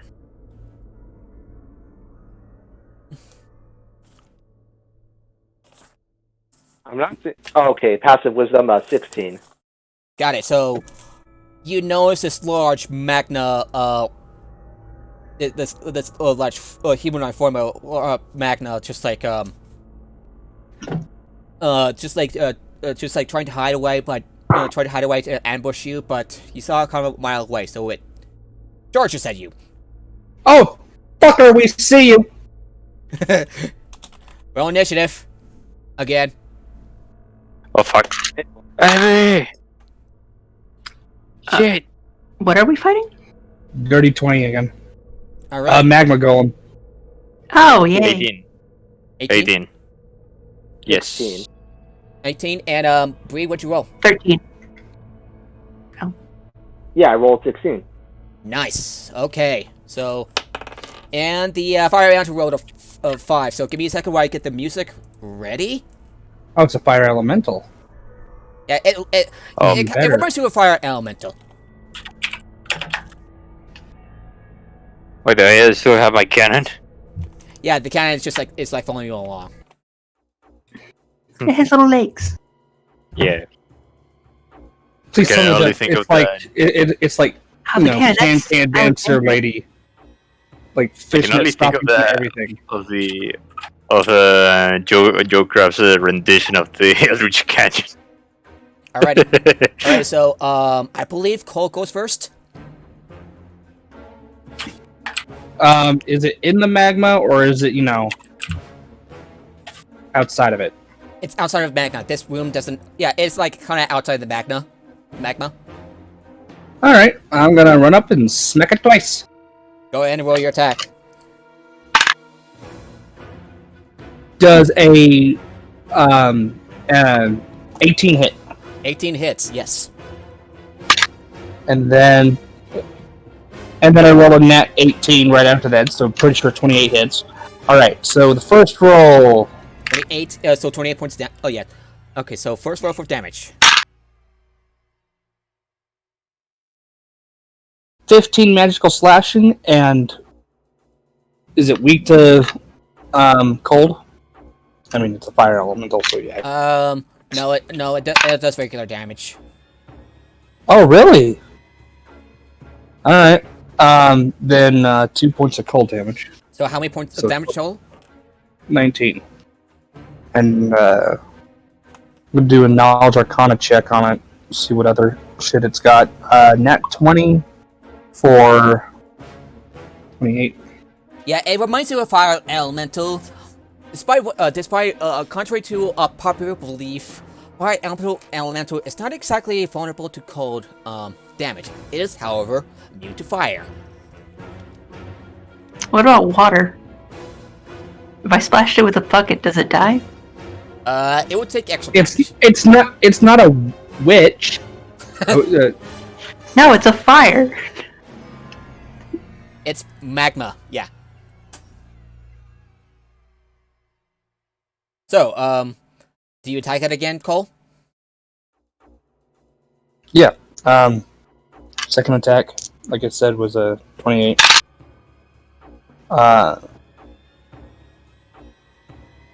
13 magical slashing, 2 cold. 2 cold for 15 points of damage. Yep. You slice it multiple times, and it like growls at you. Would that be your turn? What does create water need a container? Alright, so... Apparatus, you go up. You're next.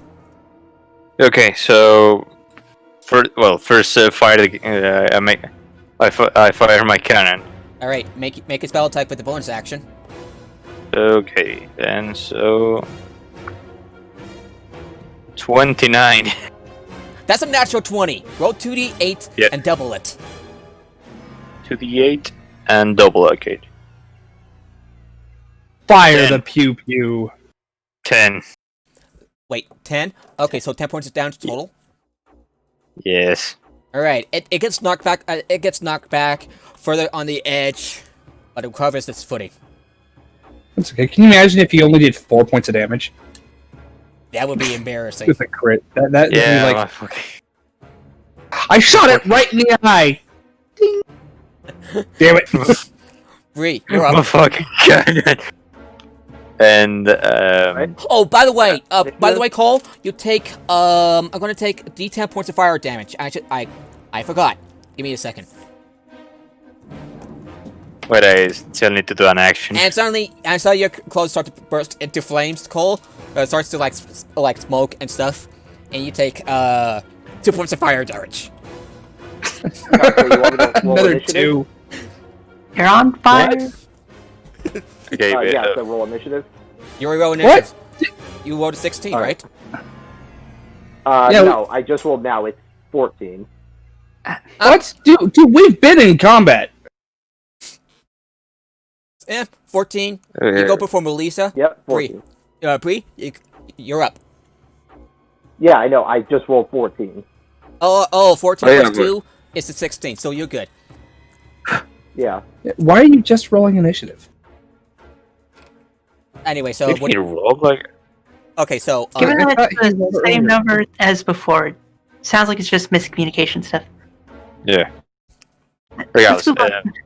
Okay, but I need to take an action. Alright. Oh yeah. Apparatus, you need to take an action. Great, your turn is Okay. filling up. Okay, so is there any object near me so I can catapult it? See, good question. I'm gonna take a look. You see, like what appears to be like a small ore of adamantine. Worth a it- try. You launch that thing, and I'm gonna pick it up right after. Use my reaction to pick it up. You're, as far as you actually, you find a pebble on the ground. Oh. Uh, All right. is it at least 1 pound or something? Yeah. You can use a catapult, and it will have to take. It will have to. And it'll have to make a dex save. Do you want to cast catapult? If so, what spell level? At level 2. Okay, level 2. So it's going to make a dex save. Shit. Wait, what? It's going to make a dex save. So I need to roll that? Roll one? No, it rolls. Okay. It rolled a 7, so it takes 4d8 points of bludgeoning damage. Good. I wish I learned Water Wall instead of Tidal Wave. So roll 4d8 And- points of bludgeoning damage. You're stuck over there now. 22, ladies and gentlemen. 22. That rock hurts. That rock kind of hurts. I just gets smacked in the face as like. You rock his world. I was thinking more of David versus Goliath. Quite literally. Okay. I just want you to know that in the story, David versus Goliath, the Goliath was at a severe disadvantage. Okay, the fucker was so blind he could only hit someone in front of him and had to be led to the field by 2 assistants. In addition, David was a fucking shepherd. Oh, and by the way, Yeah, apparatus. and a sling is one of the most deadly weapons in all of history. Do you know what happens if you get hit in the head with a sling? With a bullet from a sling? Of You course. die! Your head explodes! Oh, and apparatus. Okay. Since you are an artificer, how would you like to describe your catapult spell? My catapult? Yeah, because you're using your tool to channel your spells. Yeah. I do like the mental image of like he's got a spoon attached to his arm and he puts the pebble in it and it just launches. I was thinking just it was just like a sling. Yeah, That sounds Point simple. your sonic screwdriver at it and it launches. you turn your tool into what appears a sling to a sling. You hold it on your head and you throw the pebble at the molten elemental. It takes it straight in the face. Haha. And that's a turn, right? Yeah, that's my turn. Bree, you're finally up. Alright, coming up. Alright. And just to remind you, you have your 3 superior die left. It's up to you to you can go ahead and use any of your maneuvers against it if you want. Okay, let's pull up my character sheet again.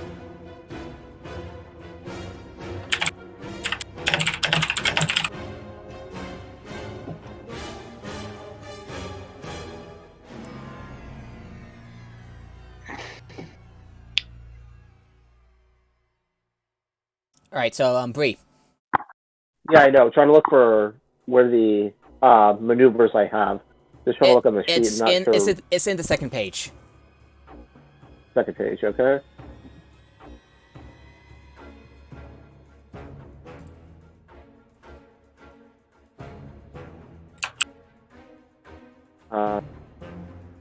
I'll go with fainting attack on this one. Alrighty, you ready yourself, and you faint, and you can attack, and you go in, and you can attack the this elemental with advantage if you want. Yeah, I'll take that. That's +6, correct? That's actually a +9. No, +10. Plus 10, +10, yeah, +10 Wait, with plus, advantage. Okay. oh, yeah. 28.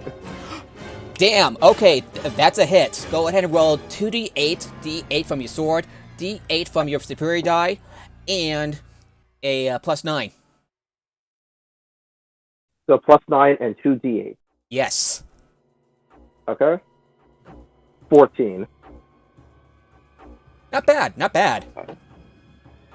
Not bad. As you twirl your sword, and you slash as torso, it like rumbles. As in the meantime, as you get close to it, you start to feel your cloak just like singing with fire. As you feel a little hot, as you take 5 points of fire damage.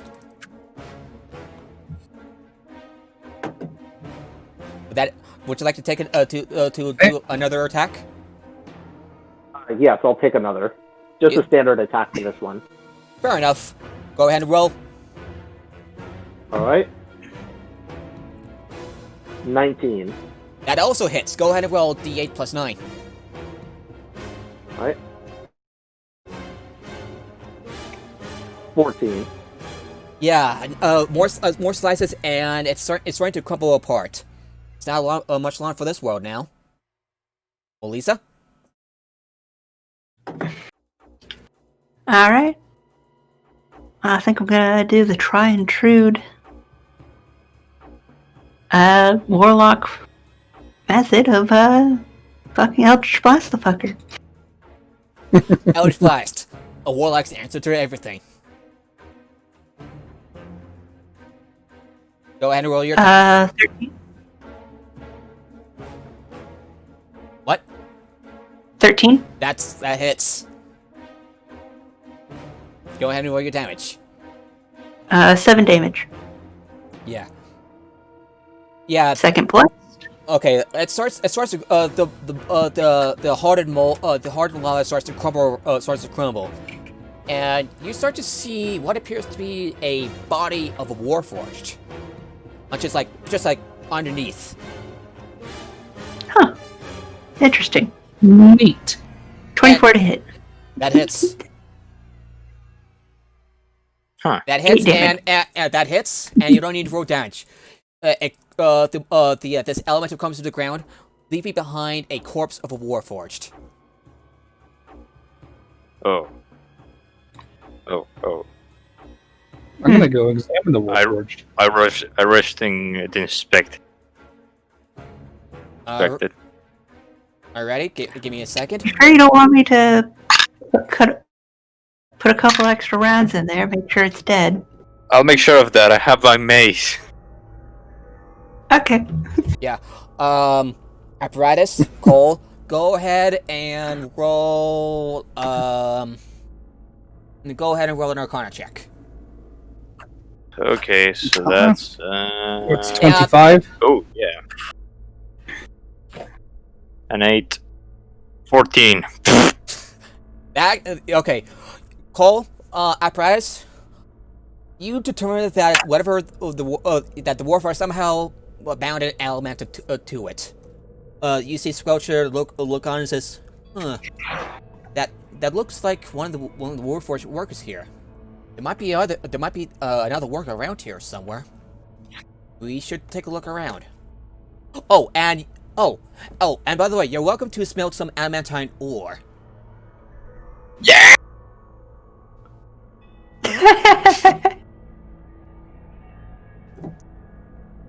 Wait, what?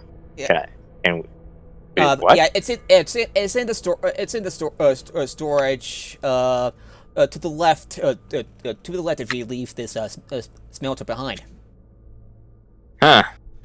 Okay, so each bar of adamantine is worth 1,000 gold. So Yeah, so for a batch of 1,000 pounds and 20 ignits would be around, say, 2,000 gold total. 20 ignits, so ingots. 20 ingots would be 20,000 gold. Not according to the. Well, let's make sure. Okay, One bar is an ingot. Market crashed recently. It's only worth 10%. Yeah, I'm gonna. Wait, what did that happen? Yeah, so you would get but first you need to explore more and see if you can find more of the adamantine. I sure as hope this doesn't end up. So Squelcher walks up to the storage. You'll follow. Actually, it'd make more sense if we only get 10%. Then I guess that's more of a finder's fee for the adamantine because this is going to be Squelcher's forge. Which makes me sad because, 20,000 gold would have been fucking fantastic. Alrighty, so do you follow her into the storage? Catch 10 more ships. I can only hope this doesn't end up like a Syria casinos. Yeah. Do you follow her? Bolt. Do you follow her into the storage? Yeah. Right. Mounds of shimmering ore line this room's floor. Heavy carts suspend from the ceiling. Some filled, others empty. You look and you see that like a bunch of adamantine ore. That's about a total of 5,000 pounds. Oh, Squelcher turns around and says, "Help yourself. You can take about half of the ore. Smelt it. It's my way of paying you for getting rid of that devil." Huh. Thank you. So we grab it. But first, we need to activate the forges. Okay, where can we activate it? Yeah. It's across the. You have to go around the. This is me speaking. Go around the lava, and then enter the room across. Okay. Do you do that? Yes. Yeah. What does everyone else say?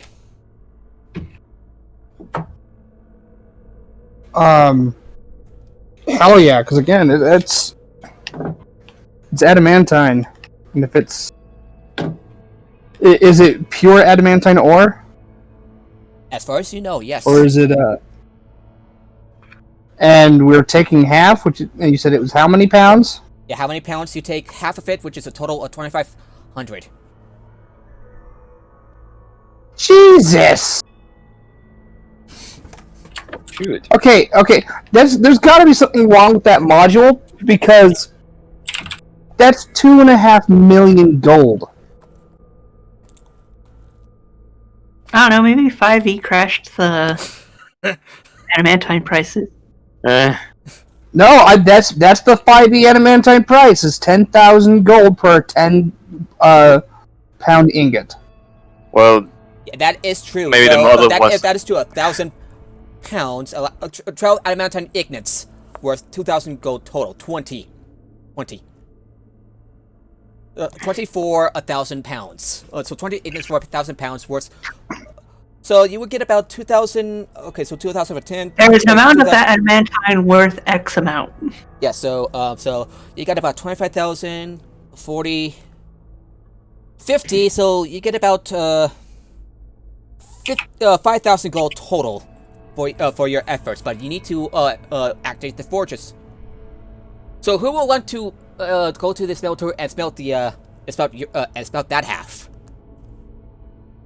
I'll do that. All right, I like blacksmithing. go ahead and roll a nature check. Woo! Meanwhile, Nature's wisdom, right? no, Yeah. intelligence. Oh, intelligence? Then 25. Yeah. Meanwhile, while you wait for Bree and the others to activate the forges, Bree, Apparatus, and Melissa with Squelcher, you enter the forges. The ceiling of this room features giant hammers that are placed above equally large anvils. The floor is cluttered with metal bars that spill from toppled carts. On top of the anvils, the unfinished work pieces gather suit. With his back against the wall, an unmoving warforged sits in the corner of the chamber.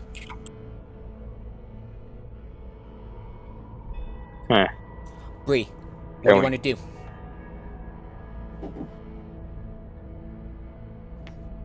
Bree? Pete, what the yeah, can you hear me? Yeah, I can hear you.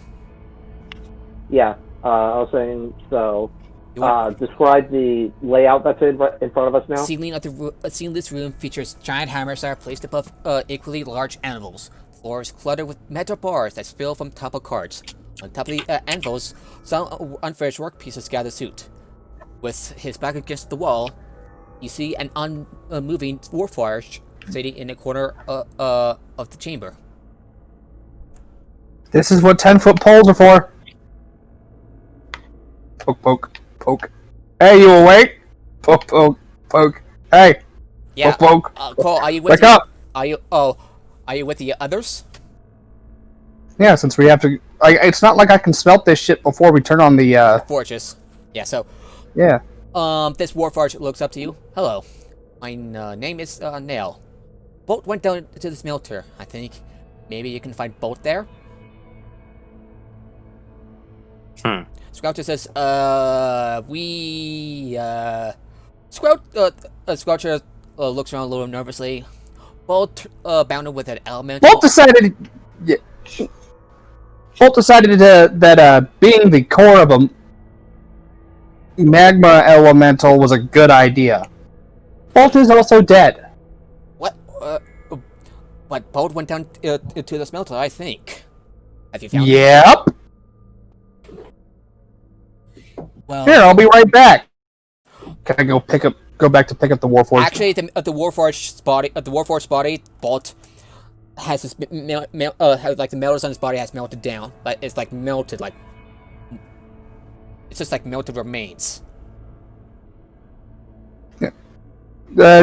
Sorry that it's not in pristine condition, but this your buddy? Was this your buddy? But Bolt went down to the smelters. I don't understand. Squelcher Squelcher pats a hand on your shoulder, says, "Give him a moment. He'll come around to it. I'll take care of it." Oh, and she looks over and she looks to Bree. Bree, you might want to activate the forge. Get it working. Okay, I go and activate the forge. The machines hum to life as the hammers above the anvil. So it's like quick, with machine life. You know, activate a you have now activated a the forge and start working on the Ignis. Grant you a total of 20 Good. ingot. Yeah, so 25. So earn you about 5,000, or total of 5,000 gold if you decide to sell them. 5,000 gold's worth of Ignis. Any other use I have besides selling?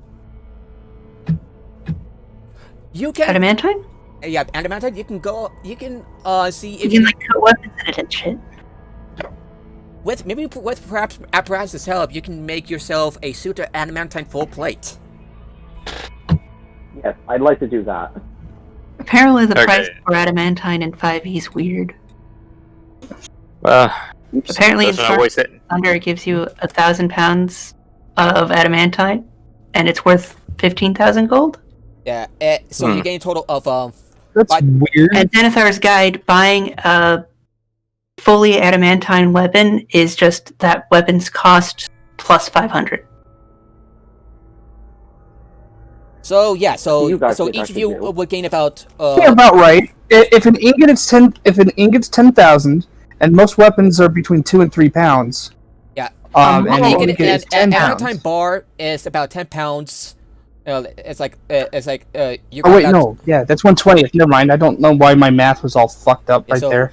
Each of you would gain about a total of 1,250 gold. So I'm gonna like calculate the full plate armor, which costs 1,500. I'm gonna see. I'm just add them. How do you spell adamantine again? Adamantine. All right, so it's an uncommon armor, so yeah, probably a good choice. So adamantine armor, I'm going to see how much you would gain from buying magic items. So D6 times 100. By the way, it doesn't quite too much. It doesn't really do as what it did in like 3.5 and stuff, where it gave you flat damage resistance. Yeah, so All it does is any critical hit becomes a normal hit against you. So Bree, so Full plate's nice. an apparatus. Would you like to see if you can you- roll a You intelligence? really are better off. Do I roll a using- what? So What do I roll? Cole, what do you say? Bree, you are better off using the money from the adamantine ingot to just buy more magical stuff. What would you like to do, Bree? You have about 12. I'll use it just to sell then. Alrighty, so each of you gain about 1,250 gold. Good job. Oh shit, Thank you. 1,200. I'm now up to a little over 3,000. And so yeah, How much does a ship cost? so This how? I can look that up. Let's see. yeah, as you return up to the upper levels of Sharn, you see clouds gathering. A sailing ship costs 10,000. Yeah, you see. Okay, so Alright. So you could try to steal some adamantine to go pay for a ship, but I'm pretty sure someone's gonna notice if a pirate who recently, was part of reactivating an adamantine forge, started selling a bunch of illicit adamantium. I mean, you can try. Well, actually, that's up to the DM. But alrighty, so yeah, 1250 gold. Yes. Okay.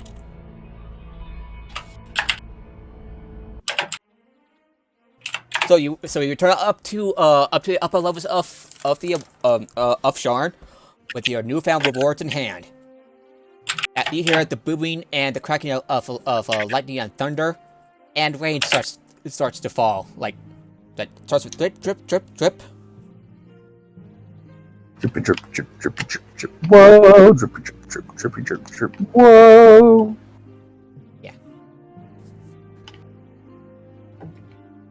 Drip, drippity drip. Alright, it's Drip, 25,000 drip, for a warship. Interesting. It's how much for a warship? 25,000. Savings, updating your character sheets with all the newfound gold in hand. Oh, who's gonna have the flame tongue greatsword? How much is the flame tongue greatsword normally? By itself, I'm gonna see how much you can sell it for. No, like to buy it. How much is it normally? Flame... And also, basically, who needs an actual magical weapon? Yep. Let me rephrase that. Who needs an actual magical weapon and is proficient in this thing? Yeah, so I don't have a magical weapon, but I have Eldritch Blast. Yeah, so a magic item price for a rare item like a flame tongue greatsword would cost 2d10 times 1,000 gold.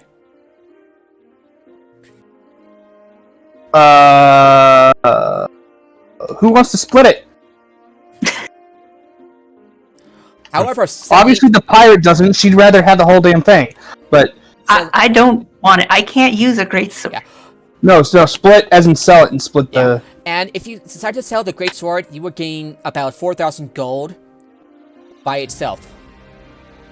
Unless you roll for a persuasion check, and whether or not the pricing Bree, that's up to you. You do it. Use your freaking everything at your disposal. Let's get us a good price.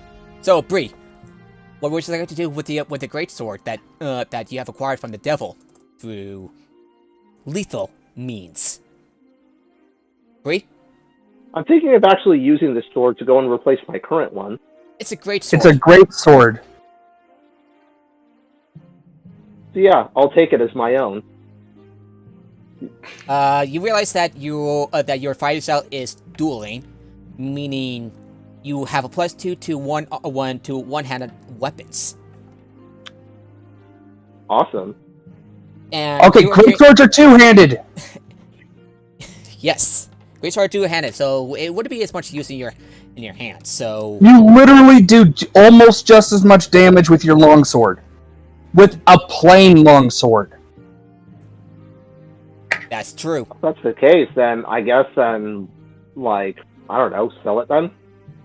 That's why we're saying, hey, why don't you use your freaking maneuver to add your D8 to a persuasion check and we can get a better price on this thing. Alright, then I'll just go and sell that then. Alright, go ahead and make a charisma persuasion check. I want to cast guidance on him. Go ahead. And Miss Charisma can also help and give him advantage, right? I'm sorry, what? 16, so at least it's really good. So wait, okay, can we give him advantage with as well as guidance with his so roll a D4 and maneuver, so he adds it. A D4 and a D8 for your maneuvers. Would you like to do that, Bree? D4 and a D8 maneuvers? Yeah, D4 and your D8 for your maneuvers, yes. I have 16 charisma. And then add that to your D20. Yeah, 16. So 16 plus 3. Straight up D4. 3. So 19 plus D4 plus D8. Yeah, so I have 3 on D4 and 7 on D8. You can sell the. Oh wait, and did you roll? Did you roll for advantage with the? I don't think he needs to because that check is higher than 21. So you can sell the greatsword for a total price of 6,000 gold. Woo! Everyone makes an additional 1,200. 1,500 for so six. Oh, yeah. That's right. I was trying to embezzle some extra money there, hey? Oh god, more money. For some reason, I just went. Yep, there's 5 of us because I was adding Squelcher for some reason. You said goodbye to Squelcher as you make your way out. So, 1,500? 1,500. Yep. Hell yeah. It puts me just under 5,000. Yeah.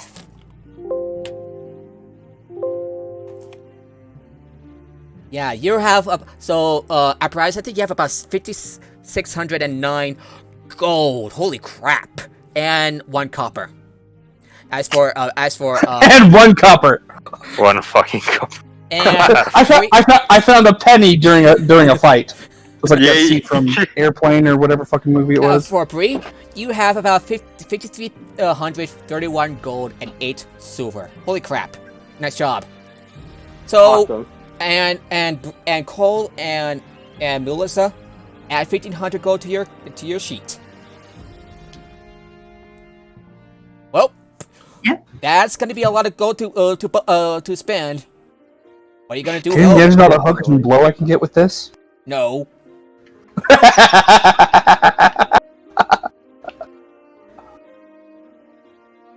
God, I love the command and presence maneuver. Anyone else? Wait, what? Commanding presence. You will buy this for more. Okay. Yeah. Bree, you managed to like come with the right words at the marketplace, which is like teaming with activity. The merchant agrees. It's like that is a very valuable weapon. You got it from a horned devil that he pulled out of his gullet. Yeah. He was like the opposite of a sword swallower. I like your. And then we beat the shit out of him. Oh, I like you already, and he gives you the the money that you already earned. So now you have a lot of gold to spend. What do we do now? Yeah. Yeah, you can do a little bit of shopping before you are required to return to. Let's we go shopping. Yeah, the sword seems to go a bit more intense, but thankfully, with a little bit of magic, the rain seems to like bounce off the barrier of above the marketplace. Bouncy. That's So my it's booty. as right as ever. So, what would you like to spend it on? I would. Hey, Y'all think I was joking about the hookers and blow potions. thing? I mean, you're right. But... Okay. Okay, would you like to buy 100 healing potions? I said only 5 extra. 500 healing That potions. much. All I heard was healing potions, and I just pictured you as like coming in. It's like I had to buy a bag of holding too. Okay, so what kind of 5 healing potions. What kind of healing potion? What kind of healing potions? Like potion to heal, regular heal, potion healing, great healing, Healing. like healing, great healing, superior healing, or supreme healing. Supreme healing. Supreme healing is very rare. It's very expensive and might take up quite a bit out of your wallet. So I recommend either greater or superior. Okay, honestly, don't even bother with healing potions at this point. Buy yourself a goddamn staff of healing. Yeah, It but then recharges. Use that. Yeah, it requires attunement, but And he's attuned to 2 items, by the way. yeah, so he can do one more. But Alright, then I have a feeling then. it recharges every day.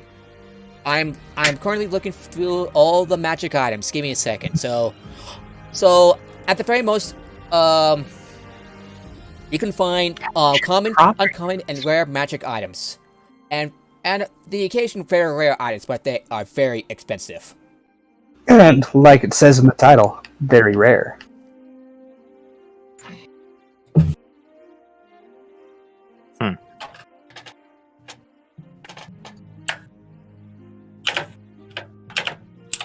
So what are you interested in buying, Bree? I I'll recommend go with the healing gold-plated staff, gold. if that is available. Sorry, what? A healing staff, if that is available. I'm gonna look up Staff of Healing, 5e. Alrighty, it is a rare item, a staff, and requires attunement by a bard, cleric, or druid. Oh, never mind then. Then I'll just get at least a replacement axe. Like the throwing axe that I used earlier and lost. Yeah, hand axe. And thankfully, since you're in the vicinity of and you're a member of the Cliff Top, you can buy for about 4 gold, rounded down. Okay, I'll take it. Okay, so you have 605. Well, why don't you buy a returning one? Oh no, that's apparatus. So you now have 5,327 gold left. Sorry, apparatus. Okay, so right. So we have 5,609 gold and 1 copper. Okay. Hey, listen, I was thinking we could maybe upgrade my melee weapon because it's basically a mace. But let's see. okay, Mace of Ass Whooping. Alright, I'm going to go ahead and... Hey, Bree, go ahead and roll a persuasion check to Wait, see... what weapons are you are you just proficient with simple? Yeah. Yeah, I'm proficient with simple weapons. Oh damn! Because if you could use a warhammer, I would have suggested a Sunbreaker Maul or Sunbreaker Hammer. Because Breaker. okay, so Sunbreaker Hammers are fucking amazing. I've got one on my Paladin in another campaign. You can throw them up to 120 goddamn feet, and then they explode like a fireball, doing 66 damage to everything within 20 feet, and then which destroys it. But you can rematerialize it in your hand using an action. You can do that once per short rest. Damn, I want to do that, but well, I can't. I'm not proficient. What's what you're saying? You can ask Connor if you can get a mace version for the same price, and at that point now you've got a throwable hammer. So you know. Why don't you have to see the number of items you're attuned to? Because unless I do not think a Sunbreaker requires the Sunforger. Yeah, Forger. Yeah. Sunforger is a rare item. Yeah, it requires attunement. Never mind. Yeah, but you're an artificer, so you can definitely spare the attunement slots. Yeah. You can grab a okay. What's the hammer? Yeah, It's a light hammer. It's a light hammer. And well, no, a mace. He's using a mace. Yeah, they're about it apparatus there, so they're using the mace. So, actually, speaking of maces, I'm going to see if there's a mace version of an item. So, mace items that they might use. Kind of surprised Sunforger isn't like unique or something. It's a rare item from the. It's from Ravnica. Ravnica, yeah. It's a Boros Legion weapon. But yeah, I'm looking to upgrade. You're looking for what? I mean, in terms of simple. Yeah, get a Sunforger mace. I mean, yeah, I could use that, but if we go for what? Because then you're basically a Sunbreaker from Destiny. Guild signets? Oh, I know. Oh, I've got a guild signet. I've got the one that starts with a G that lets me cast Compelled Duel. The Gruul guild signet. Yep. Could I? Oh, I'm not gonna ask for I'm not gonna ask for a firearm because I already know that Connor's not gonna say no. But okay, what do I you was want? thinking maybe. Yeah, I'm actually surprised that the pirate doesn't have guns, considering she's from the Lajar Principalities. I was told guns don't fucking exist. She's right, because... Yeah. Canonically, they do! Canonically, they're wands, apparently. Yeah, you're a wand slinger. Nope. Canonically, guns do exist in Eberron. However, wand slinging is a much more common and be much safer. Yes. Yeah. Yep. Can I at least have something that I can use as an arcane weapon, or that's basically my mace? Oh, so you like a okay? What kind of mace? I'm gonna look at weapons. Mace Sunforger! Mace Sunforger! Mace Sunforger! Alrighty. Well, there's. I mean, I could upgrade. Boom! I could upgrade to. I could upgrade to great clubs, and that's 1d8. But I have to use it two hands. But you have to take off your shield. Oh, I do have a shield. Well, shit. Well, can I look? Can I have something that I can also use as an arcane weapon? That's a Sunforger Mace! Sunforger Mace! As an arcane firearm. That's basically what I'm looking for. All right, I'm gonna see. I'm gonna see if you can afford the rare item. So give me a second. So 2d10 times 1,000 times 95%. You have a 5% discount. Ooh. Nope, you can't afford it. That's 10 times 10 times 1,000, 10,000, 95,000. Sorry. Damn it! What if he tries to make it himself? That's gonna take some. I mean, I time. guess. That's gonna take some time. Yeah. Yeah. Yes. But I mean, I guess I still have it. My question is, what can I use as an arcane firearm? Can I use my mace as an arcane firearm? You have your all-purpose, your all-purpose tool. Yeah, I know I can use my all-purpose tool to make an arcane firearm. My question is, what can I turn into an arcane firearm? Filter, just a sec. Where? Because as far as the wiki tells, it is a wand, a staff, or a rod. So we need a lance. Use a rod like a pump-action shotgun. Yeah. Oh, yeah. You can see if you can find, like, say, a wand of the War Mage. Ooh, wait. Ooh, oh, damn it, it's very rare. I'm pretty sure you're not going to be able to get a Blast Scepter. What? A Blast Scepter rod, very rare, requires attunement. The Blast Scepter can be used as an arcane focus. Whoever is attuned to the Blast Scepter gains resistance to fire and lightning damage and can, as an action, use it to cast Thunder Wave as a 4th level spell. DC save 16, without expending a spell slot. Damn! Could I just get a spear and be done with it? A spear? A spear? Oh, an orb. Hmm.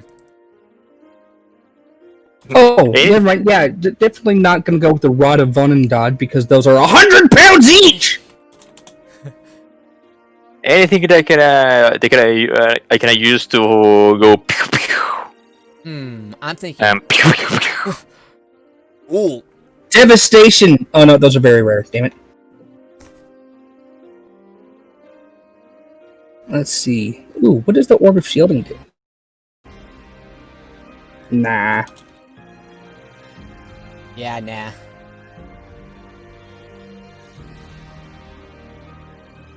Professor Orb! Okay, I want to see this. Nah.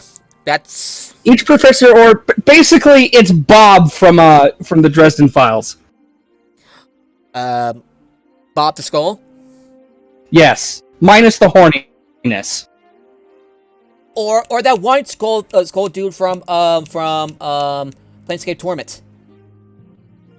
Morte. Bob's funnier.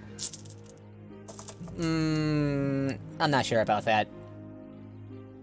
Let's see, rarity. Let's go with... Let's see, Wand of Wonder. What is this? Let's see. God damn it! I feel it's a rare item, but I will see if you can afford it. And there's also Wand of Fireballs, Wand of Lightning Bolts. Failed Experiment Wand. What is this? I can only say I feel slightly handicapped about this. I know, but I know. I'm sorry. No, I mean, don't worry. I mean, this is how Huntress did it, so I guess I have to roll with it. Yeah. There's Wands of the War Mage, of course. Yeah. Wand of Magic Missiles, which you can cast a bunch of magic missiles for free every day. Charred Wand of Magic Missiles. No. Yeah, that's a god-awful. Wand of Smiles. The hell is this? I suppose we're done after buying stuff, right? What? Let's see. I suppose we're done after buying stuff, right? Yeah. You're basically looking for some kind of ranged weapon that you can use, right? Basically, I'm looking for something that I can use as an arcane firearm. So, Yep. more or less, I'm looking for a spear. Or something as a rod, or a wand, even. Yeah. Weapon, range weapon. Throwable. Oh, one of the War Mage needs to be your best bet. I'm sorry. Ooh, how about an antimatter rifle? No. No! They don't, No, I can't. They don't let me use fire. I just, I prefer to use magical firearms. That is true. Be as. Right, Eberron's guns are magical. I mean, sure, but there are. Use Oh! wands. Oh! Good news. You can buy a Wand of the War Mage +1 for 100 gold. I'll buy it. Alrighty, Wand of the War Mage +1 coming up. Plus. Ooh! Whoa! What? Staff of Defense! Ooh! It's rare, but holy shit. Okay. While holding the staff, you have +1 bonus to your armor class. It has 10 charges, which are used to fuel the spells within it. With the staff in hand, you can use your action to cast one of the following. If the spell's on your spells class list. Or on your class's spell list. Mage Armor and Shield, both of which are on Artificer. So are we just allowed to have shit from Ravnica? Yeah, if it fits in the setting, it'll fit fine. Actually, instead of Arcane Fine Art, let's see how the dice rolls. For 5,000 gold. If I thought this without the discount, so it'd be 4750 gold. Damn! Staff of the Ivory Claw. It's another rare one. You get a +1 bonus to spell attack rolls. Whenever you score a critical hit with the spell attack, the target takes an extra 3d6 radiant damage. Let me see one. Okay, so Doesn't is that defense? Staff of Striking. What? I'm looking at staff of... Oh, that's very rare. Never mind.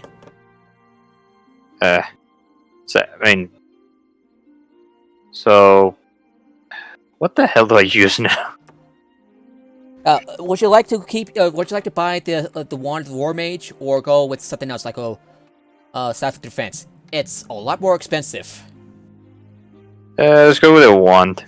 A Wand of the War Mage. So go ahead. Go ahead and remove 100 gold from your character sheet down to 5509. 5509. 8675309. Would you like to tune to it in the meantime? Sure, let's do that. Yeah. Hey, I now have the power. What happens if you tune both spellcasting focuses? Does it stack? I don't know. You can only use one spell casting focus per cast. That's true.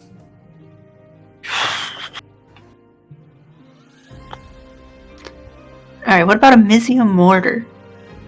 A what? A mortar? Oh shit. As Mizium mortar and pestle, not mortar as in. Oh my god, that would be terrifying. It's an item from Ravnica. It's made out of Mizium. I'm going to say that it spits out fireballs instead of What is Mizium? The short tube, about 2 feet long. And It's a magical alloy created by the Is It Foundries. Yeah. Crits become normal hits, and you can use like strength or cons saves to take half damage. Yeah. Molten spray. You take no damage. Yeah. 4 charges for the following properties against D4 expended charges daily at dawn. Molten spray. Yeah, basically it'd be the equivalent would probably be some kind of durable metal like mithril or adamantine from the plane of fire. So you expect one charge to actually lose a 30-foot cone of molten Mizium. Creature in the area takes DC 15 Dex save. Takes 5d4 damage on a failed save. And half as much on a successful one. Or you can spend 3 to fucking launch a mortar shell.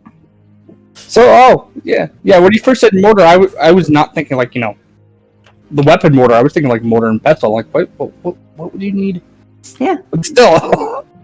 What's the range on the expending the second ability? 60 feet. Yep. 60 That's still feet. pretty damn good for, something you hold in... Is it one hand or two hands?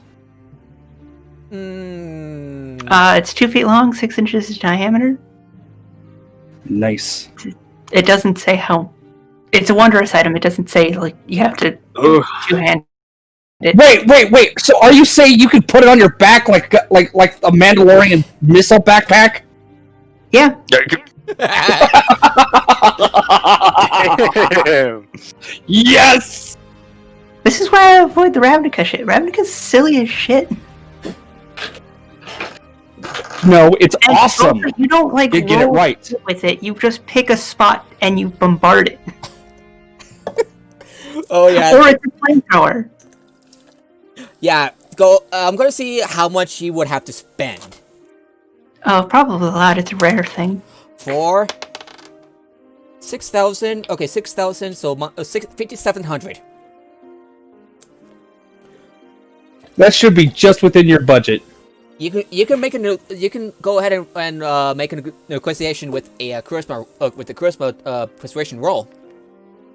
Sorry, how much? 57,000. 5,700 gold. Sorry. 57,000. Like, I can buy a lot of options with that. 57. Yeah, 5,700 total. Yeah, I'll try to persuade the price down. Bree, do you want to help her? Bree. Yeah. I'm gonna cast guidance on myself. Yeah, Bree, Can we do knock you want knock? to aid Melissa in haggling prices? Sorry, what do you need? Yeah, Melissa wants to buy an item that's pretty expensive. Would you like to help her? Yeah, I'll contribute what money I have and hoping. No, not money. Your commanding presence. Yeah, I'll lend mine. That'll to be help your her last out. die until you take another short or long rest. I'm pretty sure we're gonna take at least a short rest before going to the store, so that we're not like, hey guys, we got a magic greatsword and we're covered in slag. Don't mind the burning smell. We just stabbed a demon to death and a bunch of fucking magma mephrites. Yeah. Yeah, you take a short rest, and would you like to do a persuasion roll with a commanding presence? Yes, I'll do that. D20 plus Is it heat 9 plus D8. This is gonna be fun. All right.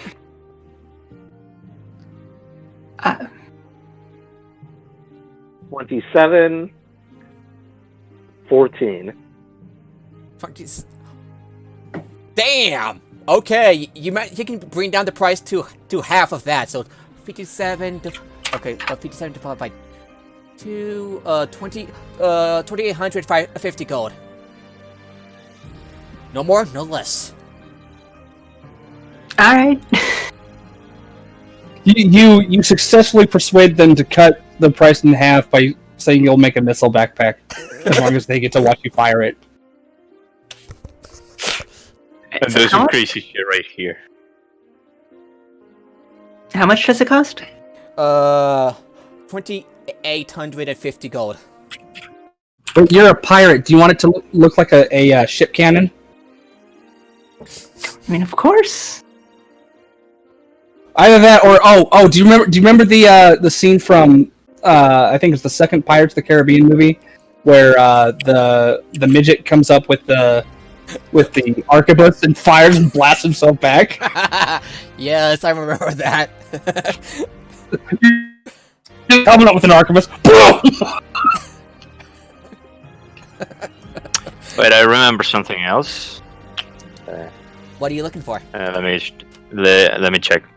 No, I was thinking of the cannon on the back. Oh yeah, it reminds me of your something. Eldritch Cannon. No, the one that Melissa is making. Oh, I just had the. So you know how I've got my robot of healing that kind of just perches on my back/shoulder. Dude, you imagine if you did that with your turret? So you just had this, like Bill Burr's character from The Mandalorian, how he's got that pistol that pops out of his backpack. Yeah, that'd work. Mayfield. Yeah, that'd be kind of cool if you did that as your as your turret. Just let's see. God damn, what the hell is this? Alrighty, so Bree, do you want to buy anything, or are you good? Because you got a shit ton of gold. Good. I'm good for now. I'll just say that. I'd say we do another couple of sessions just of Bree helping us buy magic items.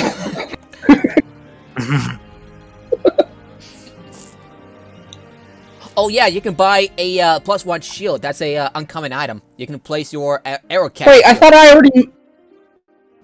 Yeah, I was about to say, I thought I made him a +1 arrow catching shield already. No. No. The arrow catching shield was given to him in Steel Elysium, basically.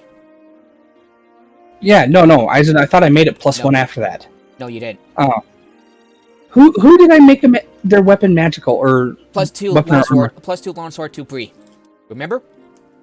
That's what it was. Okay, yeah. I don't want to be stuck.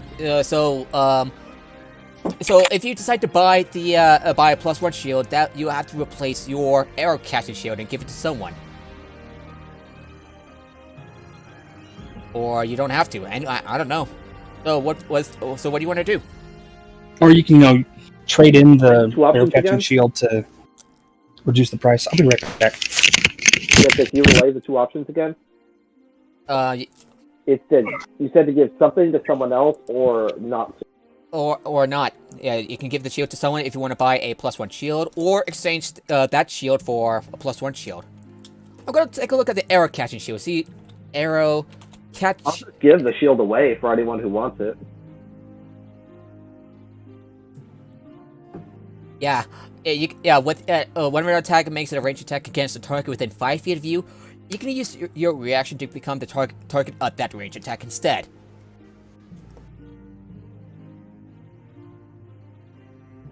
Would you want? I'll just go. Would you want an arrow catching shield? Stick with the arrow catching shield, or exchange it for a +1 shield? Actually, the arrow catching shield is a rare item. Holy shit!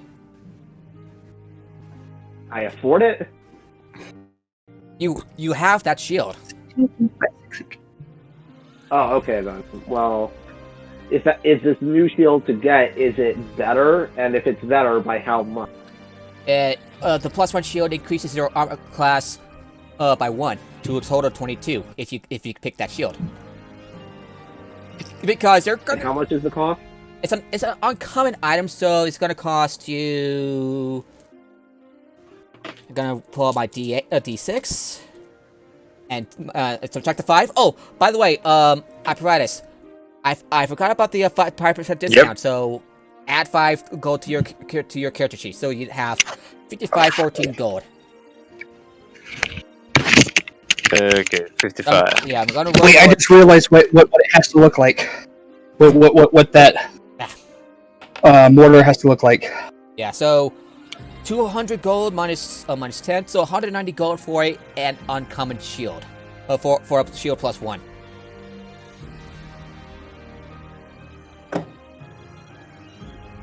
Pretty cool, huh? Bree? Okay, let's see. So the shield +1 will cost you 190 gold, Bree. Do you hear me?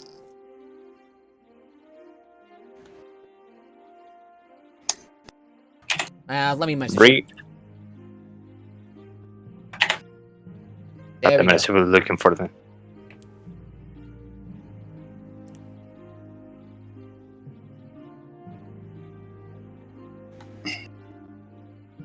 Oh, and meanwhile, Cole, are you interested in buying anything? Yeah, but I don't know what yet.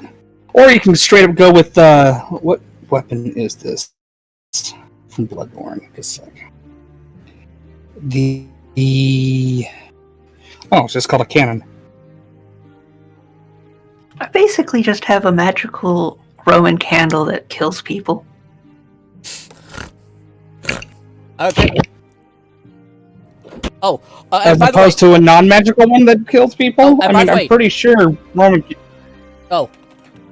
I mean, and at price, you can buy a wand sheath. I might lost one little brother to a Roman candle.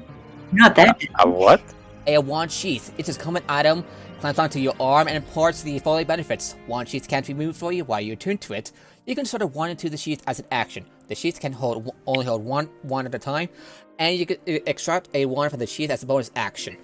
While the wand is extended, you can use it as if you were holding it, but your hand remains free. And yes, if you Wait a minute. and yes, Go ahead. and yes, if you have the wand sheath and the wand of the war mage attuned, it counts as one instead of two attunements.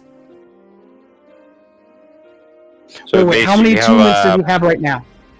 At price is currently attuned to 2 items, but if the character attunes to the wand sheath and after buying it, it doesn't count. Wait, what if Bree helped reduce the price of a Sun Forger so that he's got the Sun Forger mace? Yeah, what if Bree helped reduce the price of a Sun Forger mace?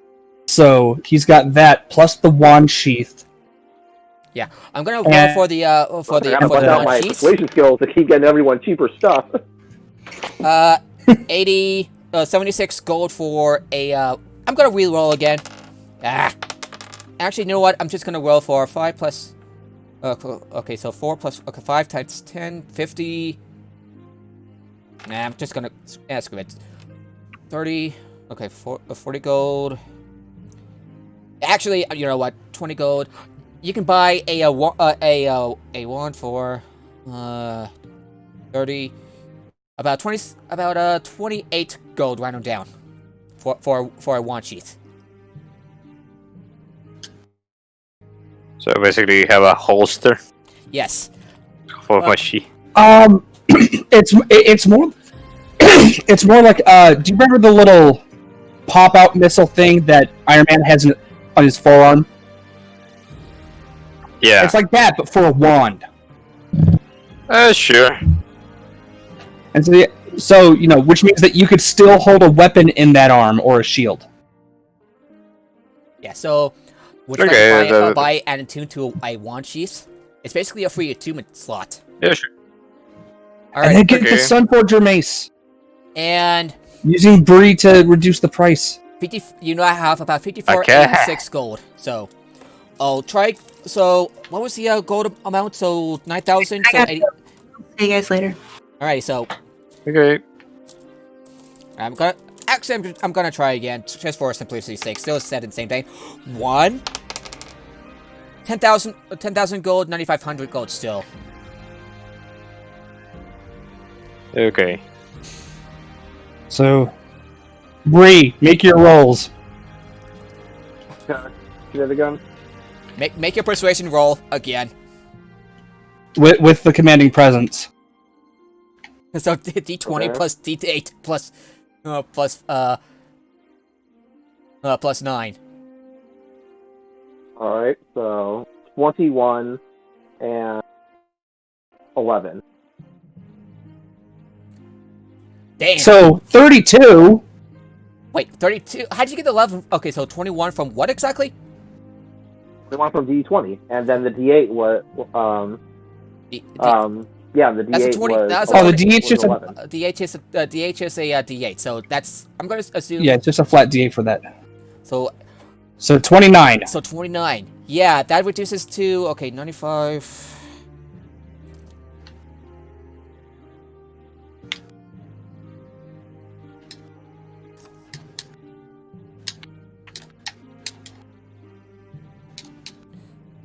$4,750 gold. Which is within your price range, So- which means you now have... yes. Mm-hmm. Oh, that is totally amazing. I love the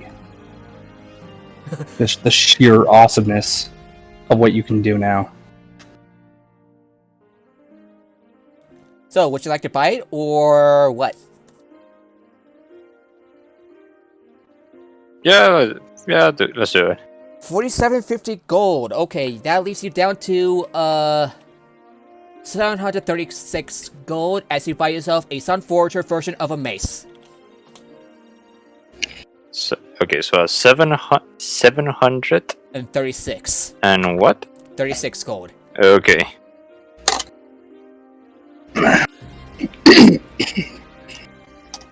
Sun. Well, okay, what's it called again? Sun. What?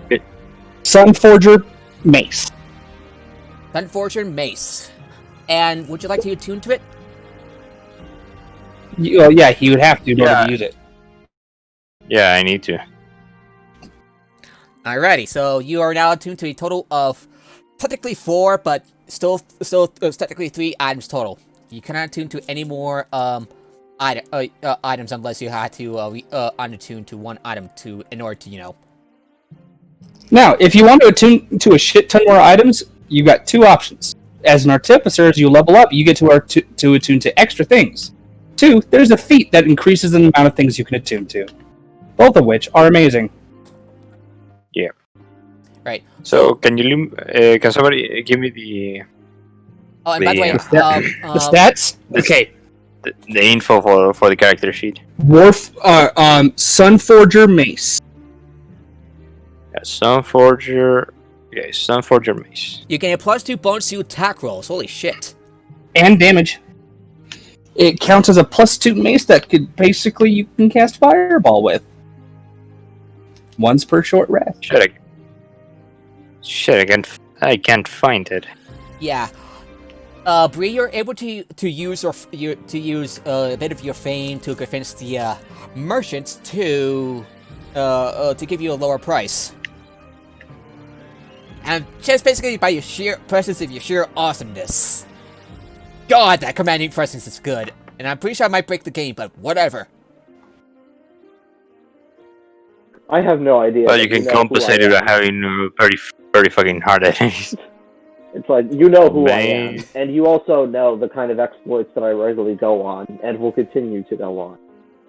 So how about, as just a little favor for me, that you could end up just lowering the price, though, to a reasonable amount. To an unreasonable amount. Come on. For 5 gold. For 5 gold in a song. As for the mace, you can sell your old mace for half the price of...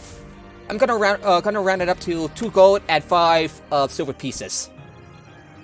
You can sell your mace, and you're now at 738 gold, 2 silver pieces, and 1 copper. Okay. I mean, what? Can you repeat it again? Yeah, so you now have like a total of 238 gold, 2 silver pieces, and 1 copper. 200 and what? Yeah, Sorry. 738 gold, 2 silver pieces, and 1 copper. 2 silver pieces and 1 copper. 730. No. 38. Can you write it? Yes. 8. 738. Yes. 30. As for Bree and Cole, have you found we're done. Have you looked what you're looking for?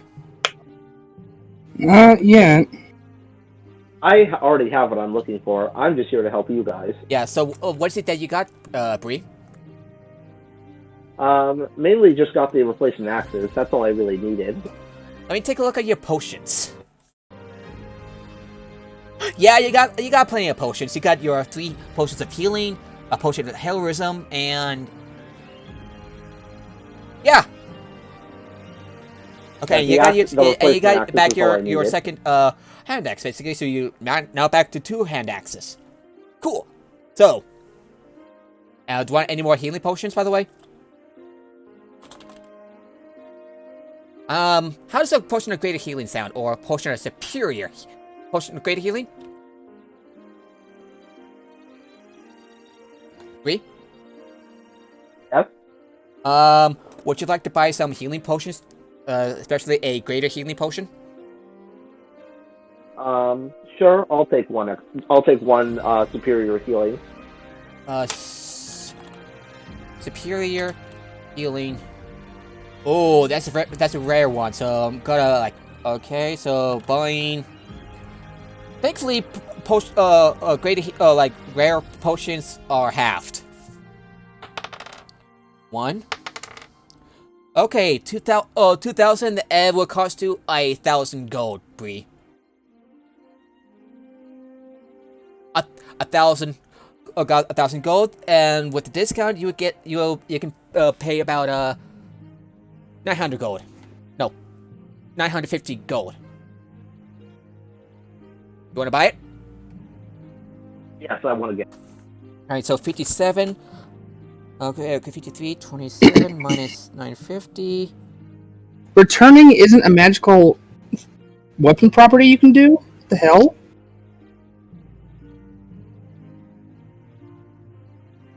Yeah, okay, so you're now at 4,577 gold. 4,577. Really? There we go. And you have a potion of superior healing. Potion of superior healing, which does 8d4 plus 8. Which can, if you drink it, you can heal for 8d4 plus 8 points of damage. So we're gonna put that down in the character sheet. Potion of superior healing, 8d4 plus 8. Would you like to buy anything else? 3? No, as I said, that's all I'm getting for it from the store. Alrighty, you make your way back to the Clifftop Guild. What about you, Cole? I'm still looking. Apparatus?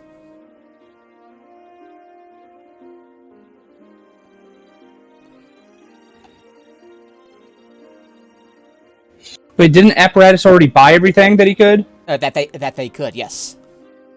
So Apparatus, would you like to go with me back to the Clifftop Guild? Sorry, I was doing something. I was just doing what? You got everything that you needed or wanted? Yes. Can you send me the link later for what I got? Cause I think I missed something. Yep. The sheet. Yep. So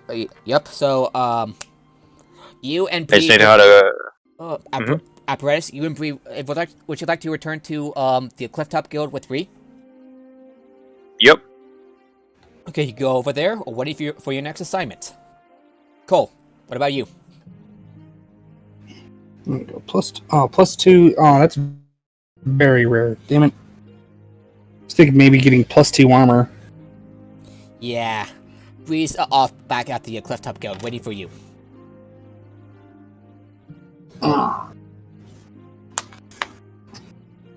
Trying to think what would be useful. Filter. Yeah.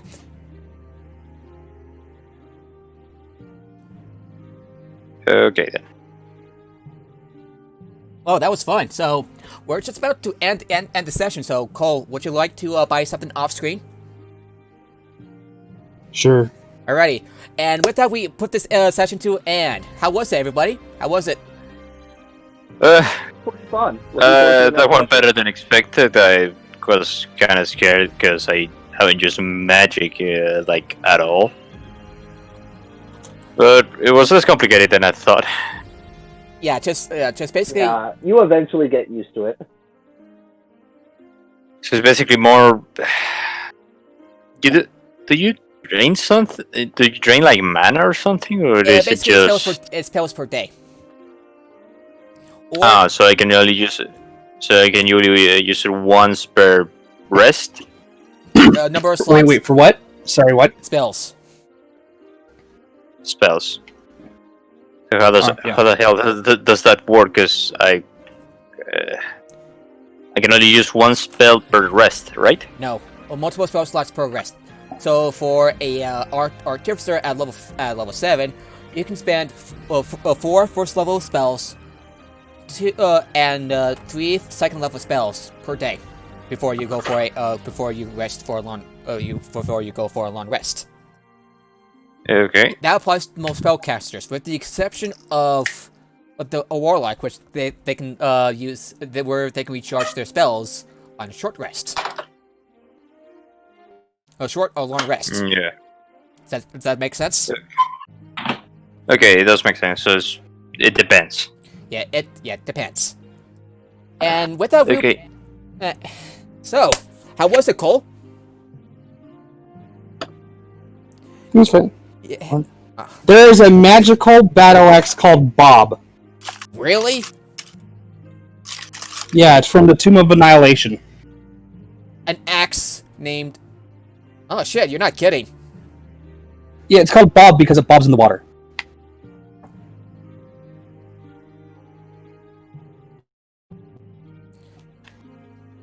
Funny. So anyways, we'll be ending the stream pretty soon, so... And we'll be rating someone, so... Toby the Reader. Good person. Likes her stream, and she's... So yeah, so we'll be rating her in no time at all, so... I'd like everybody to have a good day, and we'll be and I'll be doing another session with a different group on Saturday, and we'll continue with this group next week on Tuesday. Same bad time, same bad channel. Right? Good to see Yeah. everyone. Right. Same Batman? No. No, same channel, damn it. That channel. That channel. Anyway, see you later. See you later, viewers. Later. Sure.